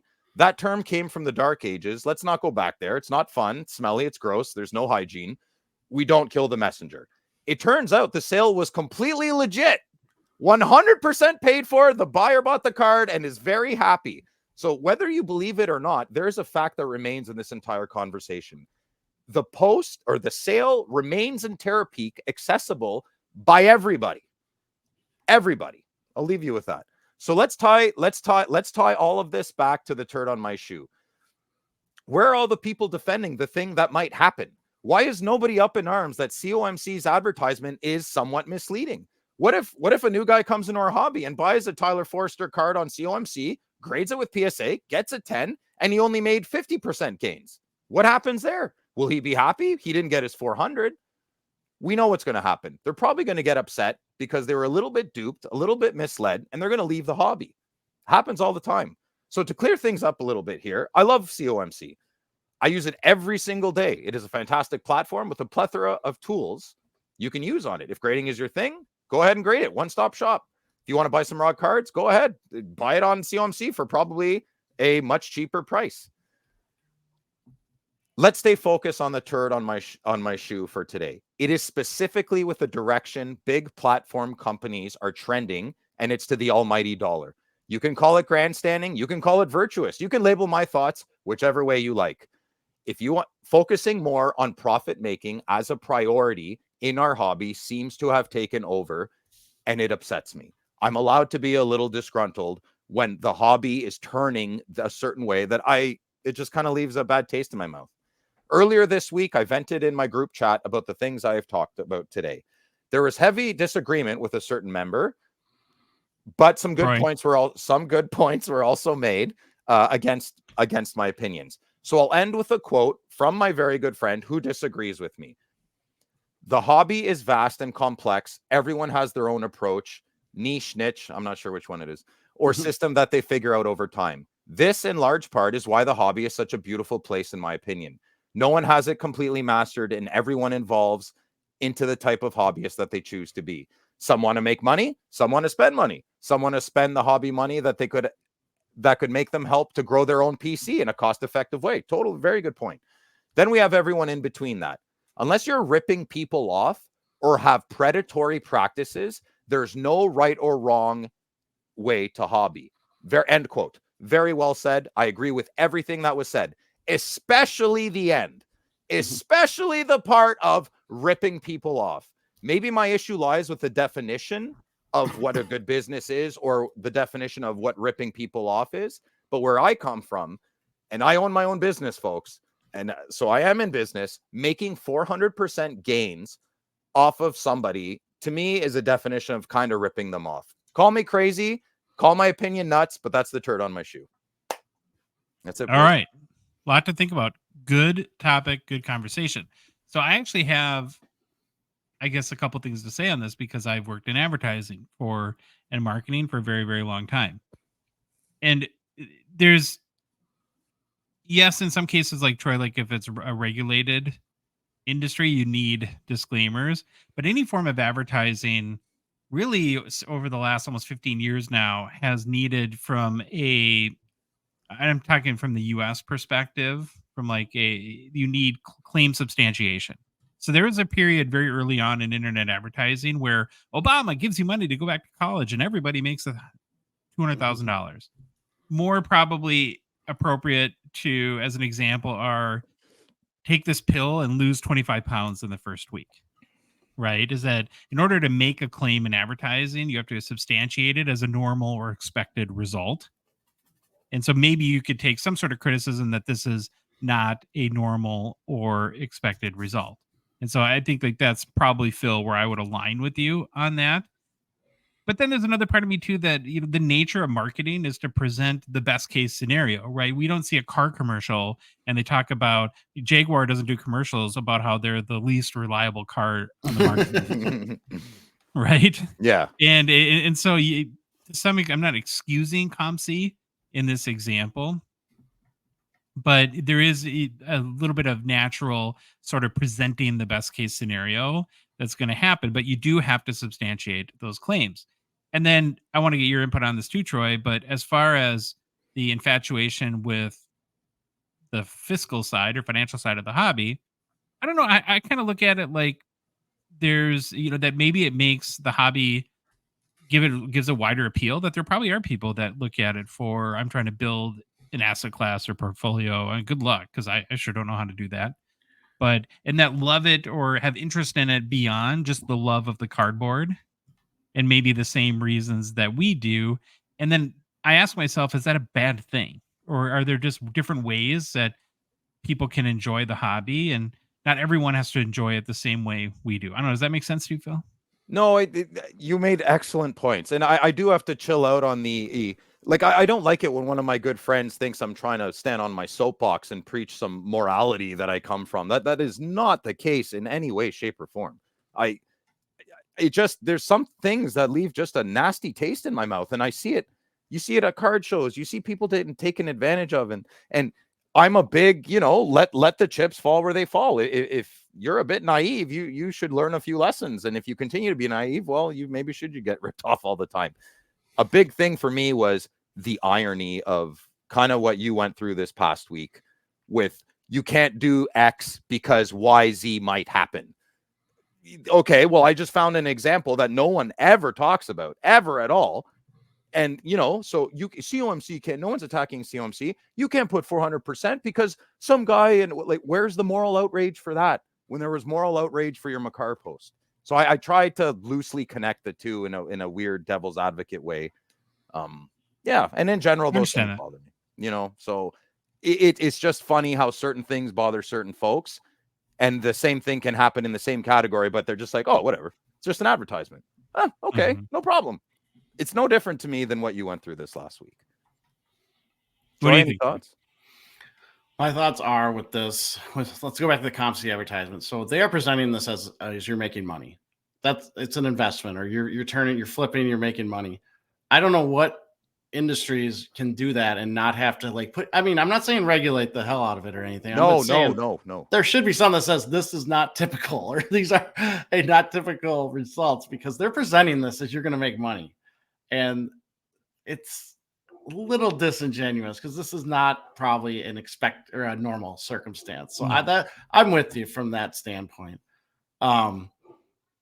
With everything else, I'm trying to think, just random thoughts. Yeah, I mean, we talked about this even when we were talking about the Makar stuff. That stuff, it's kind of opinions are stated and discourse happened, and that's what my big takeaway is. You can have a civil conversation and end up at the end, even with you and your friend, you can agree not to disagree. Kind of, that's kind of where it ends up sometimes on this stuff. And as long as you have a civil discourse, we're not calling each other names. You can still talk to each other, see each other at the show. But people have different opinions. That's how it is. Well, can I piggyback on that real quick? Yeah. Sorry, my dog's barking. Because that's what I want those posts to do. Yeah. I was like having a very hard time either convincing people of that or getting people to understand that our goal is to create conversation, to highlight issues with posts like that. And we're totally cool if you have or take umbrage or have a critique or have a constructive criticism with our methodology. Right. I mean, I love learning and growing, but the whole point of number one, I do those record sale posts because it's something that interests me. I like that because I'm not ashamed to admit it. I think it's cool to see, the hobby growing and people get, the record sales. I don't know. Does it make me a bad collector? I guess that's you're terrible, Josh. Terrible human opinion, right? Then fine. But yeah, every post follows the same formula. Here's what happened. Here's a little bit of context. Maybe it's X% higher or something on the odds. What do you think? Let us know in the comments. And the whole point is, I love the fact that people disagreed with that. It's not fun when people start to insult you for doing it, but that's not a reflection of us. That's anyone that does that online is more of a where that person's at in their life. Yeah. Right. So, yeah. I like a good point you made, Josh. At the very end, I don't know if you remember just a few minutes ago when you said sometimes, like, what if someone doesn't watch a lot of hockey, but they kind of like it, but they have a lot of money and they like the money aspect of our hobby more. I got to chill out against that guy. Like, and I know, and I'm not trying to take some moral high ground. I just want to protect what I love, right? If you love it, you want to protect your family because you love your family. I want to protect my hobby because I love my hobby. So when I see big players like COMC do that, I mean, listen, between me, you, and everyone listening, I really don't care. If you're a sucker and you believe that advertisement, go nuts, man. I'm free market. Absolutely. I'm just saying it's ironic what you went through about a post where you can't do X because they might think that. Let them think whatever they want. Look at the world we live in. How's that mentality working out for everybody? It's a slow bleed. Come on. So, if someone thinks that Makar post was fake, and let's say it was, let's pretend it was, and it wasn't, but let's say it was, why would anyone send a nasty message to someone presenting information and saying disgust? It's silly. It's super silly. So do better. Everyone's got to do better. Me, you, everybody. All right. Well, good job, Phil. And actually, we should make a point too that because we know you pretty well, and we don't want everyone to think that you're just like some like crabby old hobby guy. No, I'm super happy all the time. Yeah. You're going to occasionally, it's not just going to be what puts poo in Phil's shoe. you're going to do things that make you happy and get you excited and positive and energetic and optimistic about the future too. So we'll start to sprinkle those in. Well, next week, so I have a couple of stories that are so positive, and I want to call it the glow in my flow. So see, what flow? Well, that's kind of why it's funny, because I have no Okay. flow, right? Well, I could do my All chest here, I guess, but that'd be not good. We'll take your word for that one. Okay. Yeah. All right. Yeah. Okay, we're going to move on to new product releases and got a checklist. So originally, SPX was supposed to come out on July 24th, and now it looks like Upper Deck's done a little bit of a switcheroo, and instead we're going to see 2023-24 Allure, which was my favorite set from last year, 2022-23. It comes out Wednesday, July 24th. Allure is one of these products that has both a hobby and retail component. For the sake of our show and the sake of our own sanity, we're going to focus our review on the hobby, because if you add all the, particularly the cards that are omitted from retail and then retail exclusive parallels, Troy, it makes my brain hurt to think about doing that. And so if you are interested in the Allure retail checklist, you can go on to Beckett or any other checklist site and kind of see what's specific there. Okay, we got to start with the box cover. Now, they don't have a picture of the box yet. It's just more like the design, but it does appear that Quinn Hughes, the cover athlete for 2023-24 Allure. Now, my question is, do we care about stuff like that? I kind of do. Does that make me weird? You mean like he'll have a bad year because he's on the cover?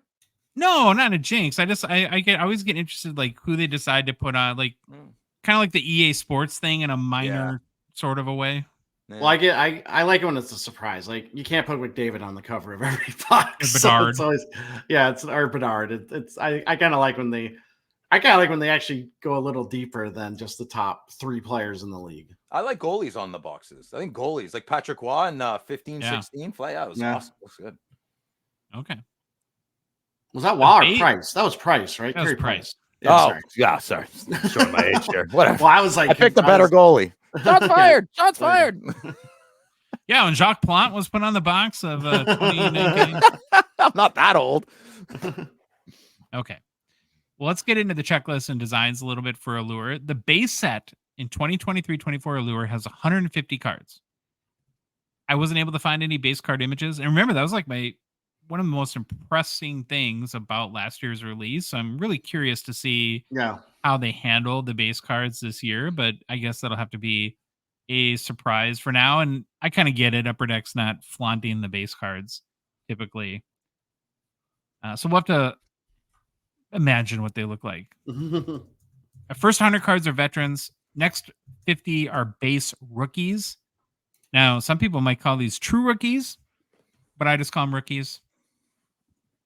To the best of my knowledge, all key rookies appear to be present and accounted for. I went through the checklist. There's like Leo Carlson and a couple, I think, at least one set, right? We had a trilogy. Yeah. Carlson was missing. You get at least one base rookie per pack. Then, guys, there's 10 base set parallels, 6 of which are numbered. So here we go. I'm going to take a deep breath, make sure I have a lot of oxygen to get through this.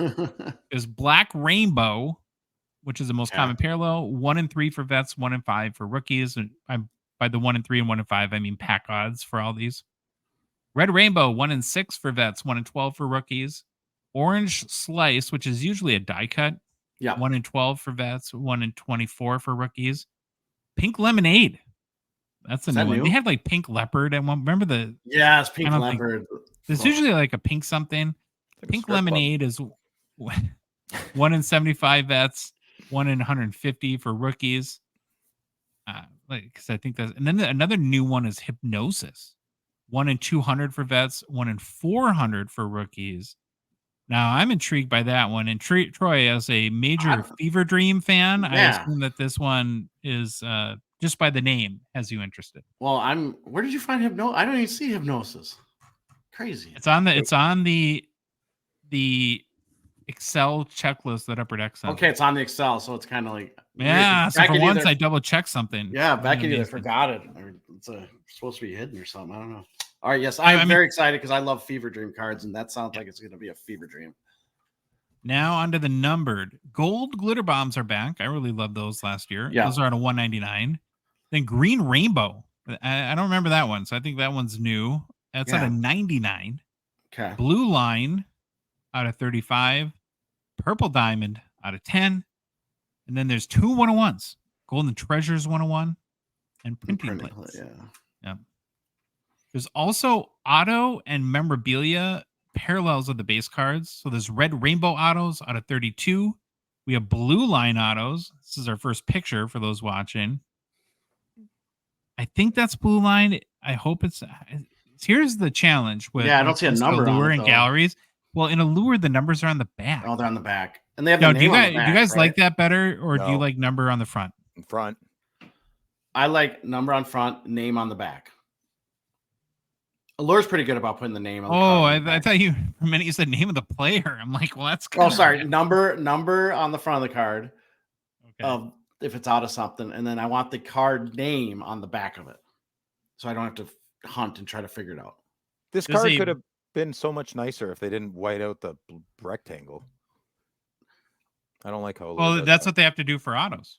Yeah, to make it stick, they have right? to deaden the material. Yeah. Like they should make shiny. Well, they should make it like see the bottom Pedersen Canucks like that swoosh. There's a play there. They could have somehow moved that, and I don't know. I think it takes away from a beautiful card. Where I kind of understand you too is that these are sticker autos.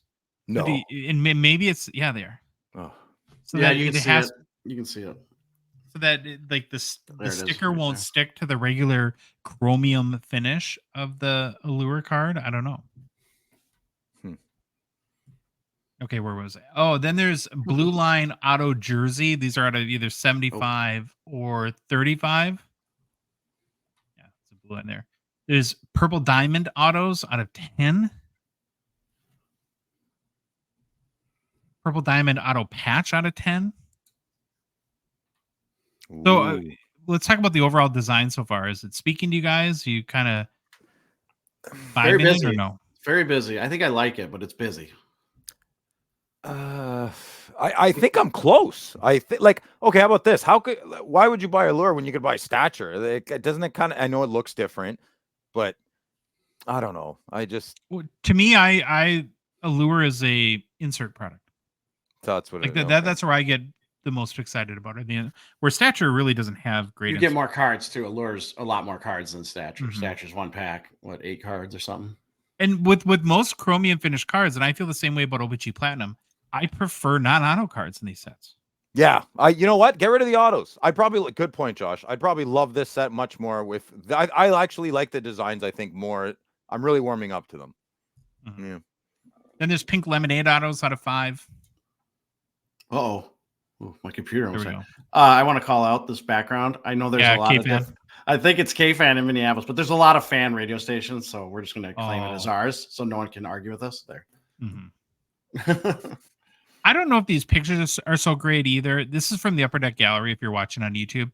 And what I think Billy explained to us what happens is these are taken at the factory, not necessarily by some worker there and then sent to the Upper Deck people. And I don't think they spend a whole lot of time on lighting and reflections and stuff like that. So I would assume in hand, these are probably a little bit better too.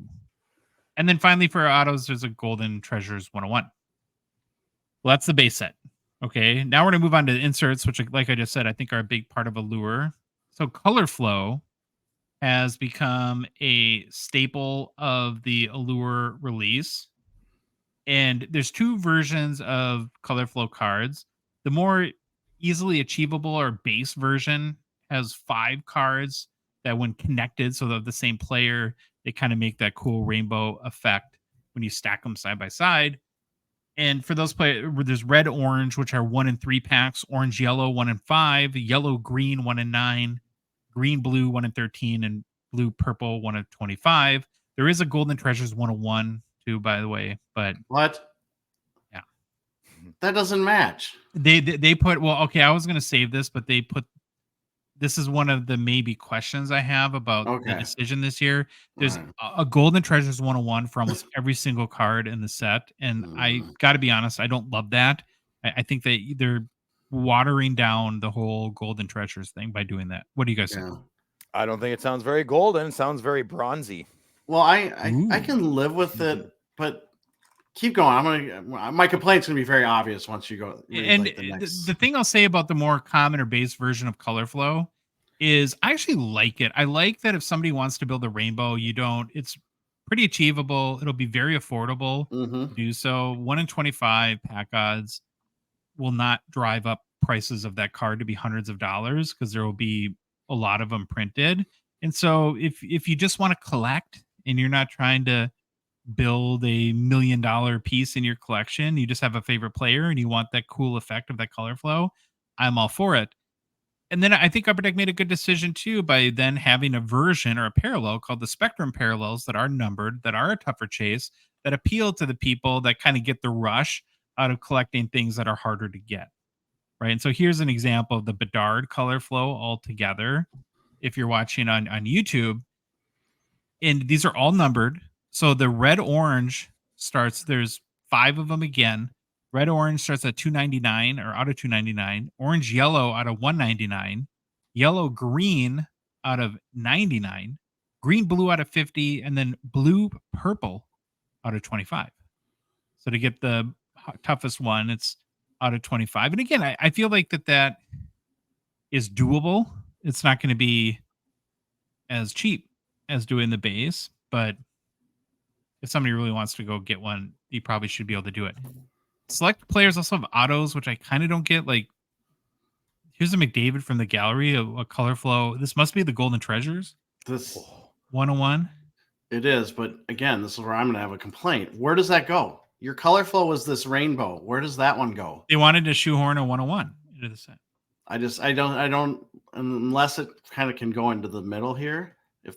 But that's like yellow, right? I think it's going to look different. I don't know. I don't like that. I don't like that one bit. Especially it's like a color flow. They're supposed to have this flow of color, and then this gold one's just all out here by itself. Also, the Upper Deck logo, fix that. They got to. I wish. I was waiting for that. I wish they would blend that in.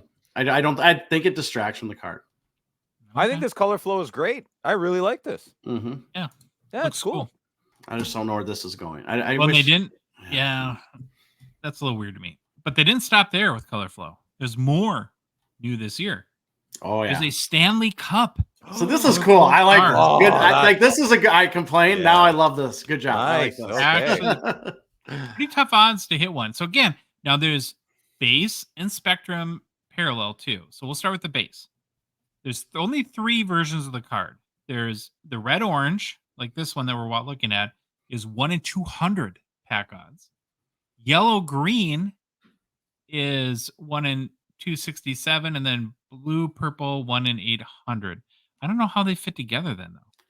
Question: do you think it would have been better if it would have been a third of the cup on each card, and then combining them makes one big cup? Yeah, Troy, I like. But it would have to go up and down, which I think would look weird. But and it wouldn't. If you got one, it wouldn't be very. I'm just trying to think like 3 cups. Yeah, it would. Then you got to go find the other 2. Oh, it keeps going. So there's Spectrum parallels too. They're out of 99, 50, and 10. So blue purple will be out of 10. Okay. Then this one really confused me at first. Whoa. There's autographed parallels of the Stanley Cup color flow. So I'm like, the Stanley Cup signs its own autograph. Well, what are we doing here? Super tough odds. 1 in 2,160 packs. There's 6 players on the checklist. So Adam Graves, Darcy Kemper, John LeClaire, Rod Brindamore, our boy Ryan O'Reilly, and then a short print Wayne Gretzky. Well, a short print holding the cup, I would assume. I don't know. That Gretzky short print, that better be like 1 or it's probably 5, right? I really want to see what one of these looks like. Yeah. And that sounds like they had I'm intrigued. That sounds like they had an alumni golf game, and they're like, you know what we should do? We should sign a card with the cups on it. And Wayne's over there. That'll legitimize. Like, okay, Adam Graves, great career, but where did that come from? Well, if there is like a Gretzky version, again, because of the finish of these cards and the sticker autos, I would actually love it to be like out of 5 without an auto instead. I think that would be more appealing to me, but it is a way for Upper Deck to help their hobby shops out and say, so that they can say, oh, you could hit a Wayne Gretzky auto. No. in this product, right? Which I think we've been communicated to is a big deal for them, and that's what hobby shops kind of demand. So in general, though, do you guys? There's lots of trophy cards that we've seen through the ages, and who knows why like the Stanley Cup hologram from Pro Set goes for crazy dough and everyone covets it, and then other ones nobody seems to care about. What's your prediction? Will this be a chase or not?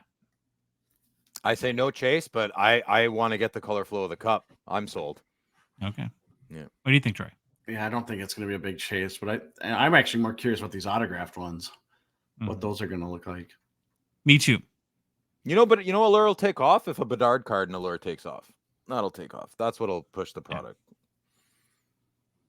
I want to go through the common inserts next. I'm going to kind of put them in a group just so we can kind of get to some more maybe interesting cards. So there's 4 what I would call common inserts: Polished Pros, which are base are 1 and 6; Iced Breakaway 1 and 7, decent looking card; Lumber Masters 1 and 8, and then Golden Goalies 1 and 11 pack odds. They all have the same parallels, so you can get an orange out of 399, a green out of 249, a red out of 99, purple out of 10, and then of course Golden Treasures 101. Select cards also have autos, so that's a picture you just showed, Troy, of there we go. not a great picture, but Jeremy Swayman. Yeah, nice looking card. I think the auto ruins it. Yeah, totally. But having goalie cards is sweet. So good job. Yeah. More goalie cards. Then there's a less common insert, Bar Down, which is 1 in 16 packs, somewhat of a small checklist. Now, I don't normally like comment on checklists, but this feels really random to me, and I just had to bring it up. I have no idea how Upper Deck decides like what players they put on a card like this sometime. So like Bar Down is right. When a puck hits the crossbar and then goes straight down and scores a goal. So here's the 10 players, and tell me if there's a connection I'm just not getting here. Teuvo Teravainen, Tage Thompson, Jared McCann, Andrei Svechnikov, Connor McDavid, Alexander Barkov, Jack Hughes, Kirill Marchenko, and Connor Bedard. It's probably who they had autos sitting around of on the sticker sheets. This is the base version though, and there is an auto version. Oh, that's true. That's true. Because I've showed the auto early. It's on if you're watching on YouTube, this is the auto version of that card, but the base does not have the auto.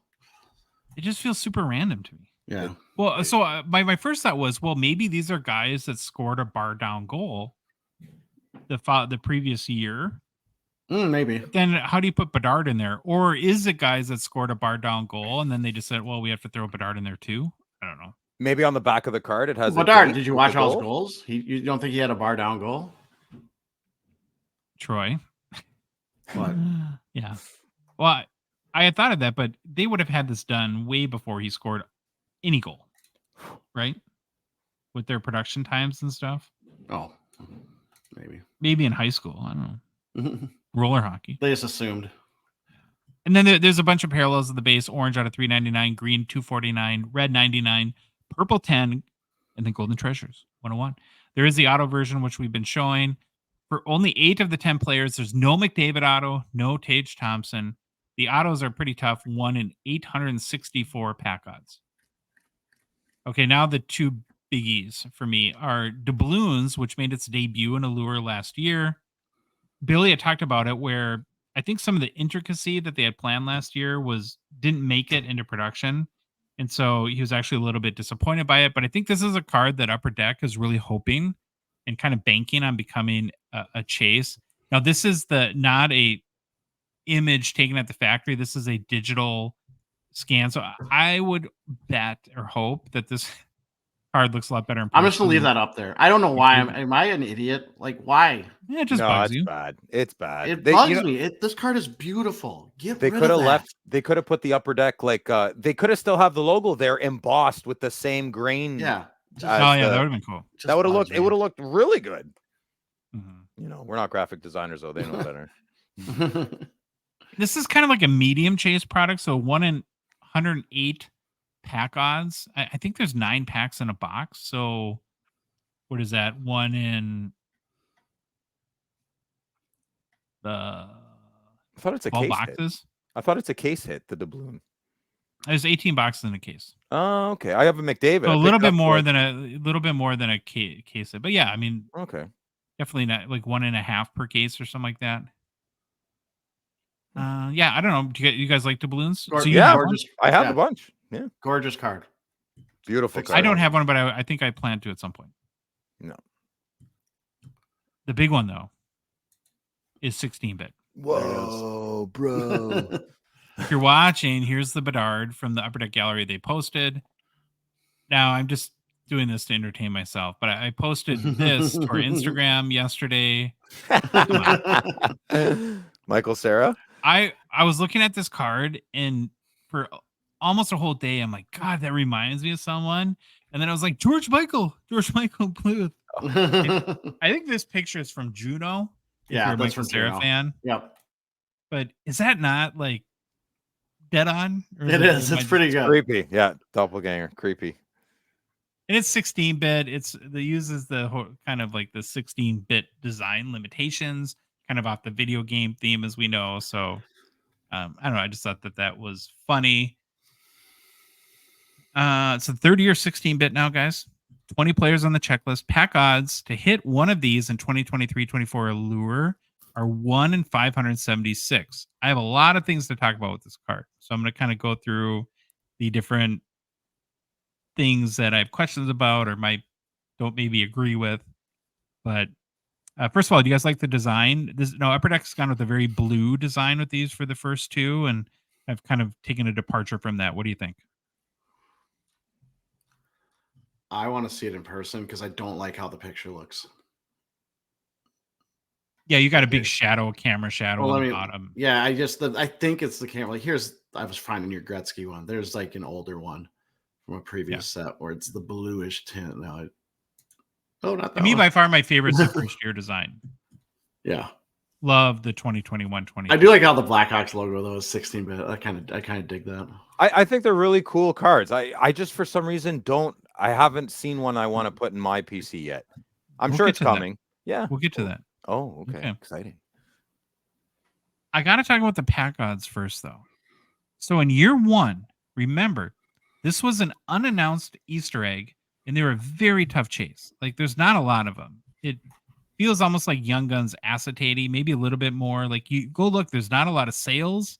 You can't really find any evidence that these were printed a lot. And I love that they were an Easter egg. It was an awesome surprise. We were like, whoa, what's this? And it, I think, helped springboard this set into being a little bit more relevant and appealing to people in the hobby. So it goes from unannounced, very tough in year one. Year two, the pack odds, it's now on the checklist, and the pack odds to hit one are 1 in 810 packs. Wow.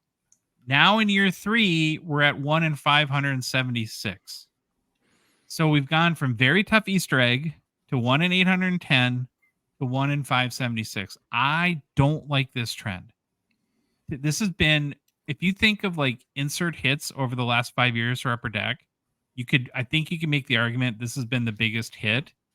And I'm afraid they're going to become too common, and Upper Deck is going to water them down to the point nobody cares anymore. What do you guys think about that? Is that, well, when you're good at something, Josh, why stop doing it? Yeah. Exquisite. Yeah. So I don't know. I mean, I just, you go ahead. I think you are correct, and that is a shame. Hopefully somebody can maybe stop that. It's too bad if the scarcity adds to the allure, for the lack of a better word, for the card, right? So if you're going to get rid of the scarcity, if this card was common, no, we wouldn't really be talking about it too much, I think, right? I think it's a fine line too, Phil, because I get it. Everybody wants one, but part of the reason why everyone wants one is because they're impossible to hit. Yeah. If you start supplying them to the fact that they become so everyone can have one, then does everyone want one anymore? I think what we've found is no. Yeah, humans are funny. This is what happens, right? We always want the unattainable. Yeah. And when you get something that you feel is largely unattainable by other people, then you get a lot of joy or endorphins or whatever we get out of something like that. I don't know, Troy, what do you feel about the whole making it more common as time has gone on? I can live with it, but I don't want them to go lower than what it is now. I think this is probably your tipping point. You don't go any lower than this. My issue is what you're going to bring up next. Mm-hmm. Yeah, and so the next issue I have is the checklist. Yep. It's another trend I don't like. So this year's checklist includes McDavid and Ovechkin, which I understand, but it's also now the third straight 16-bit card for McDavid. So if you had spent a whole bunch of money, let's say on the 2021 16-bit McDavid, it doesn't help you. And this is the whole PMG thing, right? PMGs are worth nothing all of a sudden because they were printed everywhere. Yep. And they became so common that I just, and then you got a few guys like Pasta and Matthew Tkachuk. Now I have two, and there's probably more. It's a small checklist. There's 20 card players on the checklist. And if you have McDavid every single year, I think, again, people are going to stop caring about the cards because they no longer are special. Am I off base with that, or do you guys agree? No, I agree with you. I agree. Yeah. Who makes these decisions? Is it like 3 people at Upper Deck? Like the coordinators, from what we understand. Okay, so is that 3 people or 2 or like I'm very curious what happens behind a closed door. Yeah, I don't know what the meeting process like. I'm sure one has an idea, then they got it's got to probably go through approvals. But it just feels like such a accounting how much profitability we can make. Like listen, it's not like, well, we really want everyone just to have one of these cards. Like we're doing this for the people. We know it's not that. Okay. So yeah. Well, I have an idea too, right? Because maybe the point, and who knows? I want to hold on before you go, because I think I know where you're going with your idea. What would have been way cooler if they knew we're going to do McDavid for 3 or 4 years in a row, or Ovi. Okay, 16-bit generation. The graphics kept getting better each year. I would have loved it if they would have made each of the pictures get a little more clear each year. 32-bit. Like 30. Well, I've thought about. I brought that up once that I want 32 bits and 64 bits, but yeah, I remember like 16-bit era lasted we'll say 4 years, and if they made each one just a little bit clearer, like I would have loved that. I think you could have like OV 8K or something like that. You're gonna get into the one that I want next. Yeah, well, so here's like I have just a couple ideas on how they could have solved this, and because I get the point that they feel like you got to have McDavid and Gretzky and everything in order to make the box appealing to the most amount of collectors. But I think you could have limited McDavid. And so this card is 16-bit, which goes back to the era of the Nintendo, the mid 80s, early 90s. A Patrick Waugh 16-bit. 16-bit Legends there. It's sitting in the face. That would be awesome. 16-bit Legends. Yeah. And it better be guys that played when the 16-bit era was out. Jaromir Jagr, right? Josh is dead right. That's what it needs. Brett Hall. Imagine a Brett Hall slapper 16-bit. That'd be amazing. Yeah. And then I think for the current guys, you take veterans that haven't had one or haven't had one for 4 years or something like that. Plus, make it rookie heavy, right? Because then it's another rookie card. Like in this case, you got the Michael Cera-esque Bedard rookie, but then you're not repeating you're getting the biggest chases in there, and you're not repeating Austin Matthews and Connor McDavid over and over, and Alexander Ovechkin over and over again. I just think you have to be, when you strike gold, I don't know, whatever. Strike gold. A card like this that really resonates with people, that Upper Deck has to be super careful with managing the checklist going forward. Yeah. Because we've seen a lot of cases where these iconic cards get sort of just watered down too much. Okay, there are 3 rookies that do have a 16-bit. So including Bedard, of course, is number 1. And then there's Luke Hughes and Matthew Nyes. And then Bill, your boy, Brady Tkachuk. Yeah. Make this 16-bit debut. Do you have a picture? No. Oh, of and course your new goalie, Linus Allmark, gets one too. Ooh, yeah, I'm really excited for the season. Yeah. It's going to be exciting. Okay. So that's the basic checklist and design overview. We got to do a little bids recap. Let's do it. Now, here we go. Yes. Bill and Troy, yes. How many unique Connor Bedard cards are in 2023-24 Allure? Who wants to go first? I'm going to go 75. I No, that's insane. I don't know. 32. It's 45. Almost smack in the middle. There's 50 unique Bedard cards Wow. in Allure on the button. That's still. I was thinking all the parallels and stuff would get me there, but Well, and a little bit of that too is remember there's like a golden treasures for everything. Yeah. So that includes is 101. Looking at the hobby box configuration, 9 packs per box, 8 cards per pack, 18 boxes per case. Now cases do have inners, so there's 2 9-box inner cases. And what to expect if you buy a hobby box of 2023 Allure. I think now this is good. This part I like.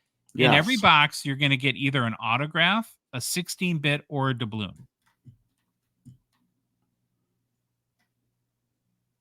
You guys like that? Yes, 100%. Yeah. It's the 3 I bought a big box cards. with you at the expo. Then you'll get Bar Down, Golden Goalies, Ice Breakaway, Lumber Masters, or Polish Pro. You get 5 of those total. You get 8 total Color Flow, so a lot of Color Flow cards in the box. You get a Black Rainbow, Red Rainbow, or Orange Sliced Parallels, 8 of those total. You'll get 2 serial numbered or quote-unquote rare cards, and then 8 total base rookie cards. Right now, pre-sales in the U.S. at Dave & Adams for 2023-24 Allure, $150 US. 2022-23 debuted at $120, so it's $30 more with the Bedard price effect. The Bedard premium. Yeah, now on Dave & Adams, you can get a box of 2022 last year's for $80. So last year's about half of what this will debut at. In Canada, I found pre-sale pricing at Klutz & Chara for 190 Canadian. That's equivalent to about 139 US. Canada wins, of course. So there's the overview on 2023-24 Allure. What do you guys think? You in? You out? You gonna buy some? Gonna not? I would like it at cheaper than 150, but it's not bad for the release price. I'll live with it. I do dig the what you get in a box if you get an auto, a 16-bit, or a doubloon. I think that's a huge win. What do you think, Phil? I don't want the auto. I want the doubloons. I really, really like the doubloons. I think they're very snazzy and completely underappreciated. And Billy, I found them out from you when I saw his face. He was like, "You guys don't know how nice they are. It drives me crazy. It breaks my heart." So I went out to the LCS the next day or the day after, and I went, and he was right. They're beautiful cards. Yeah. I got a McDavid for like $80, $70. Boom. I think we can say it too that Allure is one of these products that if you can be a little bit patient, I don't see it being $150 3 months down the road. Like this is a product that you might find for $120, $100 within a few months. Maybe not, but where I think I could see us by the time November rolls around at the expo, if there's some cheap boxes, this would be a fun one to rip into. Mm-hmm. Okay, we're going to make a quick mention for Gongshow partner sponsor PWCC. Of course, we are thankful to them as well for their support of our show. The July premiere auction ends this Thursday already. Time is flying, guys. There's 3 pretty awesome hockey cards available to get. Remember, the PWCC premiere is kind of grail card territory. So we've got the 79 Gretzky OPG PSA 8, then a Big David Future Watch Auto BGS 1010. I think the highest technically graded copy of this card, sitting at $16,000 right now. And then finally a 2005 The Cup Crosby Gold rookie patch auto, BGS 8.5. This McDavid, this kind of cracks me up. Top 0% for IFL. I love that. It's the one. Or there's another way you could take that too. But yeah. Oh, true. And if you're planning on going to the National, I think next week or the week after in Cleveland, at the end of this month for sure, be sure to stop by the Fanatics booth. It's booth number 5,000, which it's a huge booth. It includes Fanatics Live, Topps, and then I think it's when the PWCC brand goes away and becomes Fanatics Collect too. And then finally, the PWCC weekly auction is live and well, and of course, will end this upcoming Sunday too. Log on to pwccmarketplace.com. Check out all the hockey cards available in this week's auction. And then, of course, Troy and I will highlight our favorites on Thursday's show. Mailbag time. You ready, Phil? I'm ready. I want to know, Phil. All right. From Discord, Sprad. How does Upper Deck decide which sets get a blaster box? Is there any chance in the future we could see a stature blaster box? It's a great question, Brad. I don't know the answer to. What I can give you as my observation is that I think Upper Deck kind of picks more the entry level products, like the lower sets like MVP, OPG, Flagship, Ice. Metal Universe is probably the most higher end product. Allure. Or mid tour. Yeah, Allure kind of gets in there too. And then you have like SP, which is actually has its own retail brand. Yeah. So there's SP Authentic and then SP is retail. As far as stature, I don't see it happening because it's a very, what we've learned from Upper Deck is that to print these cards is very complex. Yeah. And I don't think they would be able to pump them out enough at a low enough price to have a retail product. Yeah, agree. Okay, Instagram, Lucas Rosati has 2 questions. He said, should I ever be worried about buying a box potentially after the case hit was pulled? If so, how do you know? Do hobby shops or sellers at card shows do this? So, Phil, have you seen, or do you think that dealers get the case hit and then try to? Okay.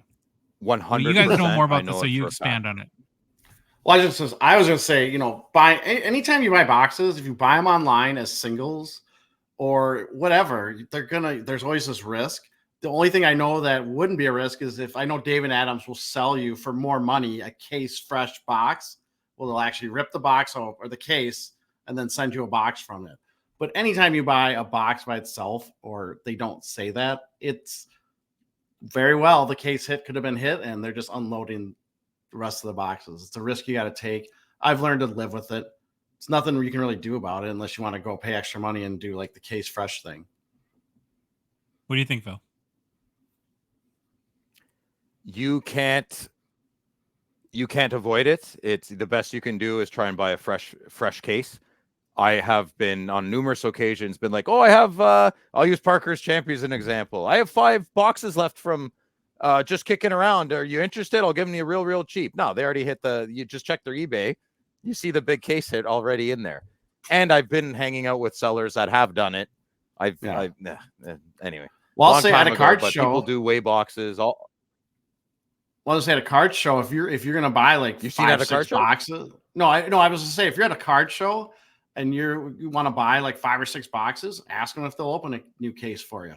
Like, I mean, sometimes they'll do it if you're going to spend a lot of money with them. They'll accommodate. Yeah. And then Lucas's second question is, if I were to pick up or hit a Bedard Young Guns canvas black and white, would you sell or trade it or hold it in your collection? Last sold is just under 1,000 Canadian. What could be its potential value in the future? My opinion on these, Lucas, is if you love it, collect it. If you don't love it, I'd take the win and use the money to buy something you like. Could it go up in the future? Yes. If he releases his potential, it could be worth more. The opposite is also true too. And I'm just personally a big believer in getting out of cards, cashing in on cards that you don't love and to fund stuff you do love. I don't know. Do you guys have anything to add? Completely agree. Take the win. Okay, YouTube, Nick Meyer, 5329. What do you think about the sudden burst of Matt Savoy Young Guns, given he's only played 1 game in the AHL?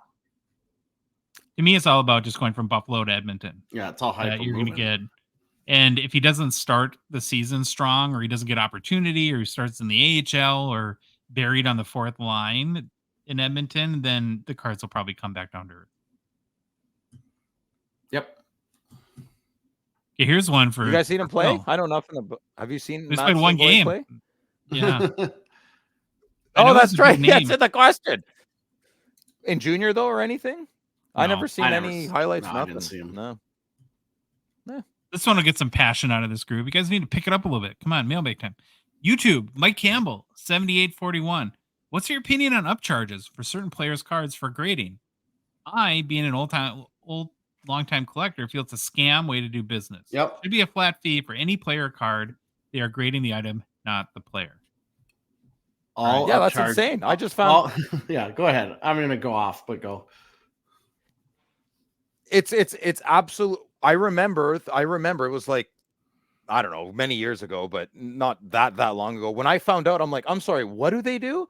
They said, well, yeah, it was a guy I know in Orleans. He at a place in Ottawa. He told me very casually, he's like, well, it's just the way they do it, right? So if I grade a 10, he's super happy. I just have to pay the premium of what they think I'm going to sell it for. What? How has that been normalized? It's insane. It is absolutely. When I chop a tree down, sometimes I sell it to a mill. If it's a nice straight tree without a lot of knots, I don't overcharge the homeowner. Like, it doesn't. We have such a bonkers industry, and we're all just feeding these big machines. It's insane. Go ahead, Troy. Nope. All upcharging is absolutely ridiculous. Like, I will never understand why we accept that. But a lot of people mention that PSA's guarantee. And I admit, I don't know the inside and out of their business, how their pricing works. And so I'm on shaky ground here. But my thought is, when you're grading 7.5 million cards a month, increase your price by 50 cents if you want to offer guarantee. And that gives you $3.5 million a month to cover any claims against. And basically their guarantee is them making a mistake. This drives me crazy. I said it before. This is like organized crime. Like, sure, I'll give you a good deal on this bag, but you're gonna have to pay a premium. Can kick up upstairs. What is this? A hustle? Like, this is not a professional thing. It's not. It's not a professional way of doing business. It's a hustle. That's what it feels like, anyways. And then he had a follow-up question that's related. He said, so when you're sending the cards in for grading, how does one know what the cost is before sending it in? Please help. I need to get some cards graded for selling and PC. Thanks, guys. Great show as always. Looking forward to your next broadcast. Well, thanks for the kind words. And it is a great question. So what you do, I'm not an expert grader, like I said, is that when you're submitting a card to PWCC, they'll ask you for a declared value. So you tell them what the value is. And that kind of dictates your service level. If they grade the card, so let's say you put the declared value at 100 and they grade the card and they determine that, no, we think the value is 800, and that bumps you up a service level, then they'll charge you that premium for that card. That's how I understand it anyways. Will they give you an option to say, you're going to charge you more? Can you send it back to me or something? I think you can, and it will be ungraded, but you have to pay for shipping. Yeah, I don't like the whole upcharging thing. I don't like it one bit. Okay, Twitter X Alexander LaRoche. You guys mentioned not so much move the hobby needle like awards, cups, performance, but is it now as good as ever to a time to sell Crosby, Ovechkin, or do I wait for their retirement? Well, I guess what I would say to that, Alexander, is probably like the middle of July is not the best time. I think the riskiest time to sell. It doesn't mean it wouldn't work out. For Crosby, if you want to, I would either wait to the beginning of the regular season, or I don't know if he'll get a huge bump in retirement either, but you guys might have a different opinion. And then for Ovi, I'm definitely, if I can, I'm waiting to see what happens and how many goals he scores. And I want to see how Ovi comes back. Let's see him come back and festively plump or super chiseled, He's going to come back. He's going to be ready. I'm ready for Ovi, but I like hockey. Yeah, like Josh said, I would wait. I wouldn't sell it right now in the summer. Do you have an opinion, Phil? No, but I have a question kind of to segue from it. I got a card at the show today, and I heard a disagreement between a guy trying to sell a Crosby more than Ovechkin, and the guy was laughing at him saying the Ovechkin was worth more than the Crosby. I was just eavesdropping. Do you guys know, I don't know prices. Are they around the same, or Crosby Young a little Guns, more than Ovechkin? I know. Or? Well, I think it was flipped. And then when it became likely, or there was a decent chance that Ovechkin was going to get the goals record, that from the best of my recollection, that kind of flipped like that. I always put them kind of the same. Yeah, that makes sense because they came into that. Well, they're a different rookie class, but it was the whole lockout thing. So yeah, cool rookie class in 2005. What I think too is a good maybe point to make in regards to this question is that even in the most strategic, like if you win the strategy game and you pick the best time, it doesn't guarantee that a lot has to happen to get that big win, especially in an auction. Like you can throw up at any point a buy it now price, and depending on where the market is at and where the off season, maybe there's a little bit less interest, people just won't buy it. But yeah, I've thought I picked the perfect time to win this and sold the card, and it's been kind of a dud because you just didn't find the right people. I've also had times where, in retrospect, I'm like, oh, that was probably a dumb time to sell this, and probably got lucky too. So, there's a million variables that go into selling, I guess is my point. Instagram Jets Collector, do you think cards will always be the thing for sports, or could something change the game completely? Digital cards have been tried, but in my opinion, haven't done much. Okay, Troy, you want to take this one first? I will take this. Hold on a sec. I was looking up so Ovi Young Guns PSA 10 goes for more than Crosby's by a significant amount. $500-$600. Yeah. Excellent. I hope that dealer is listening, because he told me to bring it up on the podcast today. It was a patch auto. It was a patch auto. Two of the same cards. One, I'll just throw. It was a $300 delta. And the dealer was trying to tell the buyer, who was trying to buy a Crosby for a lower price, that the dealer was trying to sell the Crosby higher than the Ovechkin. I had to say something. I'm like, you're wrong, man. You're wrong. So he said, bring it up on the show and we'll see what they say. Ha! All right. All right. So with this card, I love this question. I think about digital cards way too much, but I think physical is still the thing. And this is where I get morbid. It's still a thing until the last remnants of people with money that prefer physical basically die out. And I don't know how long that will take, because I think younger generations are a lot more comfortable with digital once it becomes like the dominant players in the market with money. Maybe you see a change. I don't know. This is where you can say, like, if you looked at other platforms that have gone all digital and physical copies aren't the thing anymore, like video games, say that. But again, video games are different. I don't hold the video game and look at it and be like, oh, this is nice. The cards. Yeah. There's a really physical aspect to cards. And then the opposite would be music, right? Everything went digital. Guess what's selling now? Everything's coming back. Vinyl, tapes, CDs are becoming the thing. So tangible for the win. For the win. You got to hold it. I think there is a point where digital becomes more, but it's got to be something that people understand. I think that's the problem with, what are they called?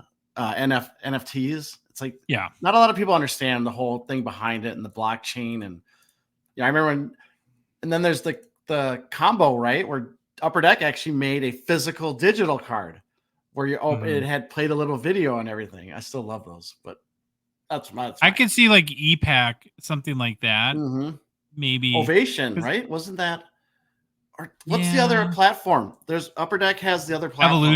Evolution. That's they're all digital. Yeah, there's a little bit, I think, brand confusion with that. Yeah. But I agree that there needs to be the tactile nature is important. Do either of you know, just for what NFT stands for? Non-fungible token. Yeah. Oh wow, good, smart guys. And to add to this, I have a feeling. When they say, remember they didn't know whether Blu-ray or HD disc. Yeah, HD DVD. Yeah, so they didn't know which way, or beta and VHS. What industry always said that would lead the way? Starts with a P. Can you not say that? Sorry. Family show. Okay, sorry. The adult film entertainment industry led the way for them to win, right? The beta was better, but it didn't win because VHS was more. So wouldn't this be the Pokemon Magic card people? Wouldn't that be a good cage for digital to take off? Because it hasn't. I've never seen Pokemon explode more and more every month. Would that not be an industry to Pokemon Go, if they maybe put cards in there? I don't know. Well, there's kids are more savvy than us old farts, right? So I'm just saying, if digital starts taking off in Pokemon and Magic and all that stuff, maybe we should be watching out, but it hasn't. Wouldn't that be a first mover? So you guys are saying the potato industry is the trendsetter? You say potato, I say potato. Next one's a Troy question. Yeah, I know Troy. I know excited. Those. I could feel it when you saw this from Facebook and Michael Elsoff. How come no card company is making mask cards anymore? These cards are great. Everyone remembers the iconic Pro Set Patrick Waugh mask card, and also the Pinnacle masks. Belfour is my absolute favorite in the game. Made some too, but it was years ago. Why aren't they being made anymore? Yeah, we actually know this because we actually brought it up once a long time ago, and Billy Cilio from Upper Deck actually gave us the kind of the lowdown. It all comes down to copyright and licensing issues with the artists that create the mask. So here's how I'm going to make it like in layman's terms. If you've ever watched the TV show House Hunters on TV, you'll notice in the last like 5 years when they walk through houses, you'll see artwork on the wall that is blurred out. Why? Because they don't have the right to like show that artwork. That's what's coming with the helmets. The artists haven't given their approval, and I don't know if Upper Deck's ever going to go and try to get the approvals to show the artwork, because I'm guessing the cost just went double, triple to produce those cards. So we'll see, but it all comes down to kind of the licensing and the artist and all that stuff. What a shame. As an artist, wouldn't you want? I mean, I guess money's important too, but like, hey, look at this card. I drew this mask. Well, my argument been, then how do they get away when it's just what constitute is it just have to be the mask focus? But we've seen Stuart Skinner cards in flagship that are really close in, and his mask is on there. Is what's the differentiation? Is it just because it's a mask card versus a regular card? Maybe I'm not getting everything 100%, but it is. It's licensing and coming down to artists and all that stuff with masks. Maybe when the whistle starts, it's property of the NHL, you know, kind of thing. When is it public domain? They're on the ice, right? Okay, Instagram, King Kong Vinny. This might be a Phil question. We'll see. Hold Why on. has PSA... Nope, stop. Oh, sorry. I skipped. Blade Visionary. I was all confused. Discord, Blade Visionary. I'm ahead of myself. You get to be on one hockey card. All right, Phil, you're going to have to... We'll let you go last because this is going to be this is a big one. Okay. Thinker for you. You get to be on one hockey card. Please pick your particular card, set, subset, or insert design you would choose for yourself. What jersey would you be wearing and what number? Also, what pose would you choose? Do you want your auto, patch, any other particulars that are important to you to create the perfect hockey card for yourself? And final question, since you guys are into this, what do you think the confirmed record price of the first public sale would be? Okay, so I'll go first. I would go Future Watch Auto, black, with the Golden Gato from SP Authentic. I'd wear the number 11. It's a special card in my family. Of course, the Wild Reverse Retro jersey. And I would be in a shooting pose as if I was scoring a goal on Troy. Who would be the goalie I'd be shooting at, of course, and about to do a big celebration. As far as how much it would sell for, whatever the minimum amount a card can sell for on eBay, that's what it would sell for. All right. Mine, I went all-time Future Watch Gold Auto out of 10 would be the card. I'd be in my high school jersey, my old style 80s pads. My pose would be making the sweetest skate save anyone has ever seen, because that's what we were taught. I'd be wearing the number 1 because that was my number, it was my goalie number. And I actually went further than Josh on the pricing. I think mine would go unsold on eBay. So it would show up in the completed listings, but it would never have a price because it never sold. You couldn't find it. So that would be mine. Wouldn't be paid for. Not verified. It would not be verified in Terrapeak. That would be mine. All right, Phil. A lot of pressure. Pretty easy for me. No, it's good. Right off the top of my head. So 90-91, I'd pick Upper Deck. I'm wearing a Senators jersey. Oh, does it have to be the year 90-91? Can it be now, but the design of 90-91? Yeah. Let me consult the judges. Okay.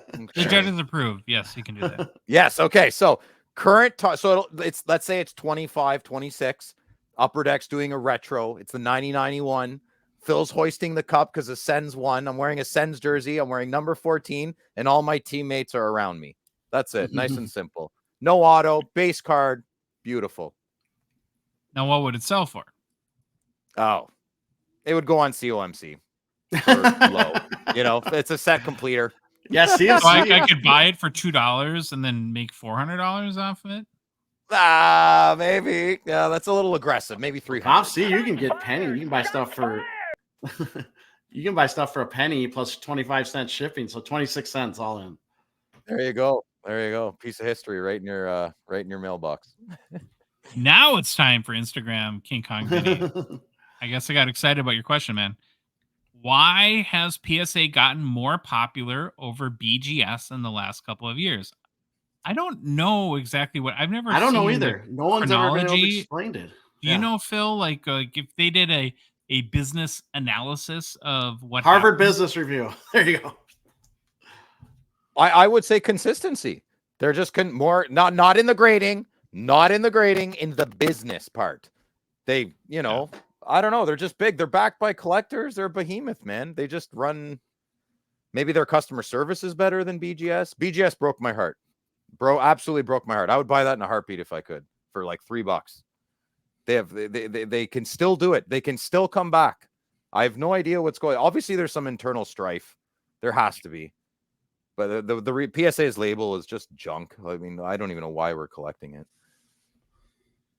I found that normally when this happened, the company on top kind of gets lazy, like stops innovating. Yeah, right? complacency. More rests on its laurels. Does it no longer responds quickly to market changes or needs? It still produces a price guide that is obsolete by the time it hits the market or the newsstand. Dr. Beckett. Just me. He sold it, didn't he? Did he? I don't know. There's a good book on this called "Who Moved My Cheese." That's a very businessy book, but it's. I know. I'm with you, Phil. I laugh when the business books come up. I feel like we could get together and write a book. Book. Hey, we will in a few months, so it'll work out. Who moved my hockey card? Who moved my hockey card? Okay, Instagram, Schwab's Hockey Cards. Can you guys explain the deal behind protective peel film on 90s cards? I bought a Sundin Mirror Gold. I think the same parallel as Josh's Bure he picked up. Are they considered more valuable peel on? What about for grading? Do you have to remove the peel? Do collectors typically prefer it on or off? So I think that the peel was used for these cards because the surfaces, when they were printed, were easily prone to scratching, or it was a way that when they were collated and packed out to protect the card a little bit. Now you can grade them typically with the peel or without the peel, and it'll say on the slab or PSA, it'll say peel or like without peel or something like that. If you do leave the peel on, the surface grade, actually the peel itself is what gets graded, not the surface of the card. Now, as I try to like analyze the merits of this, my opinion is if I'm a collector, I want no peel. If I'm an investor, I probably want the peel on so that I can sell that to a collector and say, well, you just, whenever you're ready, just unpeel it and you know that the surface has been protected. I don't know. What do you guys think? I still don't know. You say peel off, Troy? I peel off. I think it looks ridiculous. Take the peel off. Especially when it says like peel over the face of it. Yeah. I have a lot of Alfredsons with peel on and peel off, and I still don't know what I like. I don't know. I don't know. Who knows? Okay. You're indifferent? I'm indifferent. That's the word I was looking for. Thank you. From X, Sebastian Englehart. Sebastian has the most creative questions. I've never thought of this. I don't know why I never thought of this, but it's great. It's kind of brilliant, actually. Yeah. He said, I peeled off a no-name player's sticker auto just to see what it did. Surprisingly, it was easy and left no damage on the card. If a situation would present itself, would you peel off a sticker auto to have the player sign the actual card? I would. I love it. Yes, I love this question. If I was PCing it, I absolutely would. Now, I don't know what would happen in the secondary market. If anyone would care, they would know. If you're like, yeah, Phil, go. Yeah, I was gonna say, I just had a crazy idea. What if you how Gordie Howe has the sticker autos, and like Bellevue. You could peel off all the stickers, and you could make a frame of all these autographs of these legends, right? So I don't know. There's something there. Well, I would be worried about ripping a sticker. Like maybe some would come off in case. But I think the point Troy is going to make is that if you go then to sell it, the authenticity guarantee on the back is no longer valid. So as an ethical person, you'd have to disclaim that, right? Yeah, as long as you said, I had this in-person autoed. Here's the next question. You send it off one of these graders, would they authenticate? They'd have to. Well, I don't know, because it's the original card has been, I guess, what's the word I'm looking for? Like compromise? Oh, it would be altered. The card would be altered. It would be altered as a grading term. So it can get an A. Yeah, I would probably get an A. Okay. You just keep sending it back to PSA until they give it cracking and sending it back. You'll get it. Love that question. That's a great one. All right, next one from Facebook, JVD. Has the hobby plateaued and in a financial downturn with Bedard inflation? How much has the economy affected the hobby going forward? Well, first of all, I think the hobby does have a big effect on a macro effect on the hobby market. I said economy does. And then specifically when you mentioned Bedard, I think that we're in this period of a expected, in my case, cooling off where, listen, there's, as of what's currently available in the market, there's 486 Bedard cards. We know with the Allure, the next set, there's going to be 50 more. You can't have what will eventually be 1,000 or 1,300 or whatever it's going to be Connor Bedard cards that are each worth $1,000 to $5,000 a piece. Yep. There's going to be a lot of Bedard cards that are just not going to be worth much. And then I think the trick is going to be, if you're in the Bedard game, if you're prospecting for him, if you think he's going to reach his potential, how do you pick the right cards? Right? We've called it a junk variety era, where 5 years, 10 years, 15 years down the road, that the card that you've chosen to quote unquote invest in are the ones that are still most desirable by people in the hobby. What do you guys think about just do you think the hobby is in a financial downturn, or that Bedard effect has hurt it in some way? I think the cream's going to rise to the top. When there's over 500 cards, the cards that matter, the Future Watch, the Young Guns, the Deluxe, the exclusives that no one's paying attention to, the Outbursts, those are the cards that everyone's going to remember. What do you think, Troy? Yeah, I agree. And it was economy definitely affects it. But I mean, look at in the US here. I mean, we got record stock market prices. Inflation's cooled off a little bit. So the economy, I don't know. There's a million different data points you can look at. But this comes back to there's just too many Bedard cards. And like we said, the major ones are going to be the ones that excel, and the other ones are kind of fade away. And there's certain sectors of the market, like Pavel Bure is a great example, that are killing it right now.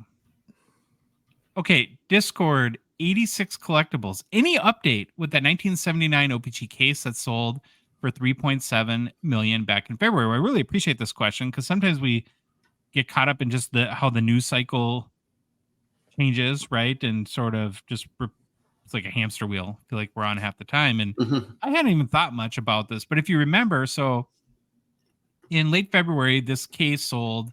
It was the only known sealed case of 1979 OPG hockey, sold for $3.7 million via Heritage. The winner was a Toronto area guy, I believe, named Jack Arshwowski, a realtor. He originally had paid Heritage $3 million of the $3.7 million, and then had almost instant buyer's remorse, and decided, I don't want to spend $4 million on this case, basically a brown cardboard box, which I think is the funniest thing ever. Right? Yeah, I know. I'm sorry. It's absolutely hilarious. A $4 million box, essentially. And so he asked them to hold on to it. He's like, don't ship it to me, and withheld the $700,000 remaining in the payment in order to find another buyer. So I looked in Google News and tried to find other sources, and I couldn't find any other updates beyond that. So I don't know if it's still in limbo. Oh, I'm so curious. Yeah. It's old news at this point, but I don't know. Have you guys heard anything? Oh, good question, Bobby. Good question, though. Yeah, I haven't heard a thing. We will update people as we hear stuff. Then last question from X, Wise Guy Wally. He says, when is Phil, that's you, Phil, getting the nod to full time? We want Phil. We want Phil. We want Phil. Look at the love. Well, Wally, I would say trust the process. Lots in store for the show. And of course, we love Phil too. And Troy wants Phil. Thank you, Wise Guy Wally. I'm very flattered, and that was very, very kind of you to say thank you. Now, the trick is, Phil, as we all know, we have to fight human nature, where we tend to focus on, right, all of us, the one negative comment. Yeah. And the positive affirmations just breeze right by. So be sure to soak that one in. Yeah. I'm going to print it and put it on the fridge. Okay. Personal pickups. Troy, are you off the schneid? Nope. Are you rejoining the hobby? Have you bought a hockey? Nothing. No. Come on, Troy. He went to the card show with a fat wallet yesterday. I did. I had a ton of cash. I was going to buy, and there was nothing. I thought you said your wife listens to the podcast all the time. Oh, she does. So I she tell knows her. you brought a big. We wallet we back? talk. Like, I don't have to hide anything. I don't You know have a what- healthy marriage? That's Yes, amazing. You don't have to hide stuff. I tell her exactly when I buy cards. When they come in the mail, I show her the cards I got. She's bought me hobby boxes before for anniversaries, Christmas. So we're good. Mhm. Good job, Troy. Bill, you're up. What are your personal pickups? Well, do you want to put it up? Hi, that's the big one. I got that today, and Josh has been bugging me all week. Phil, give me your personal pickup. So I'm like, wait till Sunday, wait till Sunday, wait till Sunday. So I'm like, this better go down. So I overtraded. So remember before in the show when I was saying about that guy? Okay, so I didn't want to ruin the card. So the guy who was arguing with him, the dealer was me. I wasn't eavesdropping. It was me. It was me who was arguing, but I didn't want to spoil this segment, right? So yeah, he's a big seller. He says he has a PC. He doesn't. You're listening. I know you don't. He was arguing with me. So I told him an OV's worth X dollars. And he said the Crosby's worth at least $300 more. He's insane, but I know he's trying to hose me at the same time. We're friends. So I traded Brady Tkachuk 4-color ultimate, whatever, patch auto. It wasn't pretty. It was actually kind of nice. I traded a printing plate 3-color patch auto. You can't even see the auto, so I got rid of it. And then I traded a Jake Sanderson stature out of 10 auto for this card. Yeah. Okay. So, yeah, I got a little hosed, but that's okay. I love this card. It's beautiful. Send me your DMs up that I got hosed. I don't care, but don't. This card in person, it's a chunky patch. It looks beautiful. I'm really cleaning up well here. This Parker's Champions. Look at that autograph. Troy, can we get a zoom in? Oh yeah. It's black ink. I haven't seen It's black ink. I know, right? It's awesome. It's such a great card. Crosby's he's still a stud. Look, he's solidifying his status as top-notch player for longevity. And yeah, man. Just I thought you it. knocked him a little bit on our show. Do. If you, yeah, I do. I still do. I'm allowed. Listen, bad people still hold the door open for other people. Bad, you cannot like a certain aspect of someone and like another aspect of them. So that's what's going on with Crosby. Can we have you studied? You're not the first to say that. Yeah. Yeah. I don't know, awesome man. Card. It's an awesome card. Thanks, boys. How many top tier patch autos do you have now? Of Parker's Champions? Yeah. I could probably count on 2 hands, but I want to count on 13? my hands and your hands and Troy's hands, and we can all hold hands together. Oh, hey, why didn't you add you did a story the other day about one of the Legends Black where you said that you got to 50%. Yeah, so that's what I want to talk. Cool. Yeah, I know, but I want to talk about the glow in my flow. That's one of the 2 stories I want to talk about. I want to show the awesomeness in the hobby. Listen, Kevin, I know you're listening. There's a couple of boys that are thinking I'm going to talk about them on this. It's going to be the next one because I want to go with there you go. They're really good stories, real good, feel good. Disney stuff. Watch out. Guess we got to have Phil back, Troy. What? Okay, thank you. All right. My pickup is, you guys ready, Troy? I'm really excited about this. Oh. It's a 2012 Fleer Retro Pavel Bure Essential Credentials Future out of 36 PSA 9. It's a PSA Pop or 9 Pop 3, none higher. It's Bure's first Essential Credentials card, which has been a collecting focus for me. Now, there were hockey Essential Credentials in 2008, but there was not Bure on the checklist. So that's kind of how I look at, I wouldn't have paid as much if it was his second, let's say. Part of me too wanted to, the reason I had a sense of urgency to buy it because, and who knows if this is how my weird mind works, but we have Fleer EX 2001 coming out this fall, and there's going to be more Essential Credentials. It'll be the first time since I think either 2014 or 2016, but I think it's 2016, but the 2016 were kind of ugly. And there's been lots of new people in the hobby since then. And so my fear was, given A, the Bure market is exploding, and B, a whole bunch of new people are going to be exposed to Essential Credentials, that I didn't want this card to be like double 3 months from now what it is today. And so I'm like, I gotta get it. So I took some old baseball cards to the card show, got the cash, and then bought this one. Now there's a couple of notes. that were really interesting to me that I hadn't realized about ComC in particular, but it's been a ComC day on the show. Yeah, I guess so. Eh? And so, first of all, did you know? So, well, a lot of us, of course, know that when a card is listed to ComC, they list it to eBay as well. Yeah. But maybe I don't. Only if you choose to. Only if you choose to. Yeah. So this card, I'm going to say the price because I have to make this make sense. So it's like $751 was listed on ComC, and it was like $860 on eBay. So what ComC does is they add the fees onto this price. So I think a good thing to know is if you're on eBay and you see a card like that's buy it now, not auctioned, listed from ComC, go to their site. It'll probably be a lot cheaper to do so. Way cheaper. Not a lot. Way cheaper. Always for some reason. Another stumbling block that I still don't know if I've completely figured out, but I kind of punted on it was ComC very much so tries to funnel you when buying stuff on their platform to using their store credit model. Like there is a credit card option, which I did use here, but it's a little more hidden. Like they're like, oh, add store credit, right? When you do that, though, you get charged tax on the store credit you add. I also know when you buy a card on ComC, you get charged tax. And so I was worried in this case, and it kind of stunk because I had money in ComC already. And it's like, oh, I would have preferred just to top it off a little bit and then buy the card. But I was concerned I was going to be taxed on the money I'm adding to ComC and then taxed again. Do you guys know if is there double tax on ComC when you...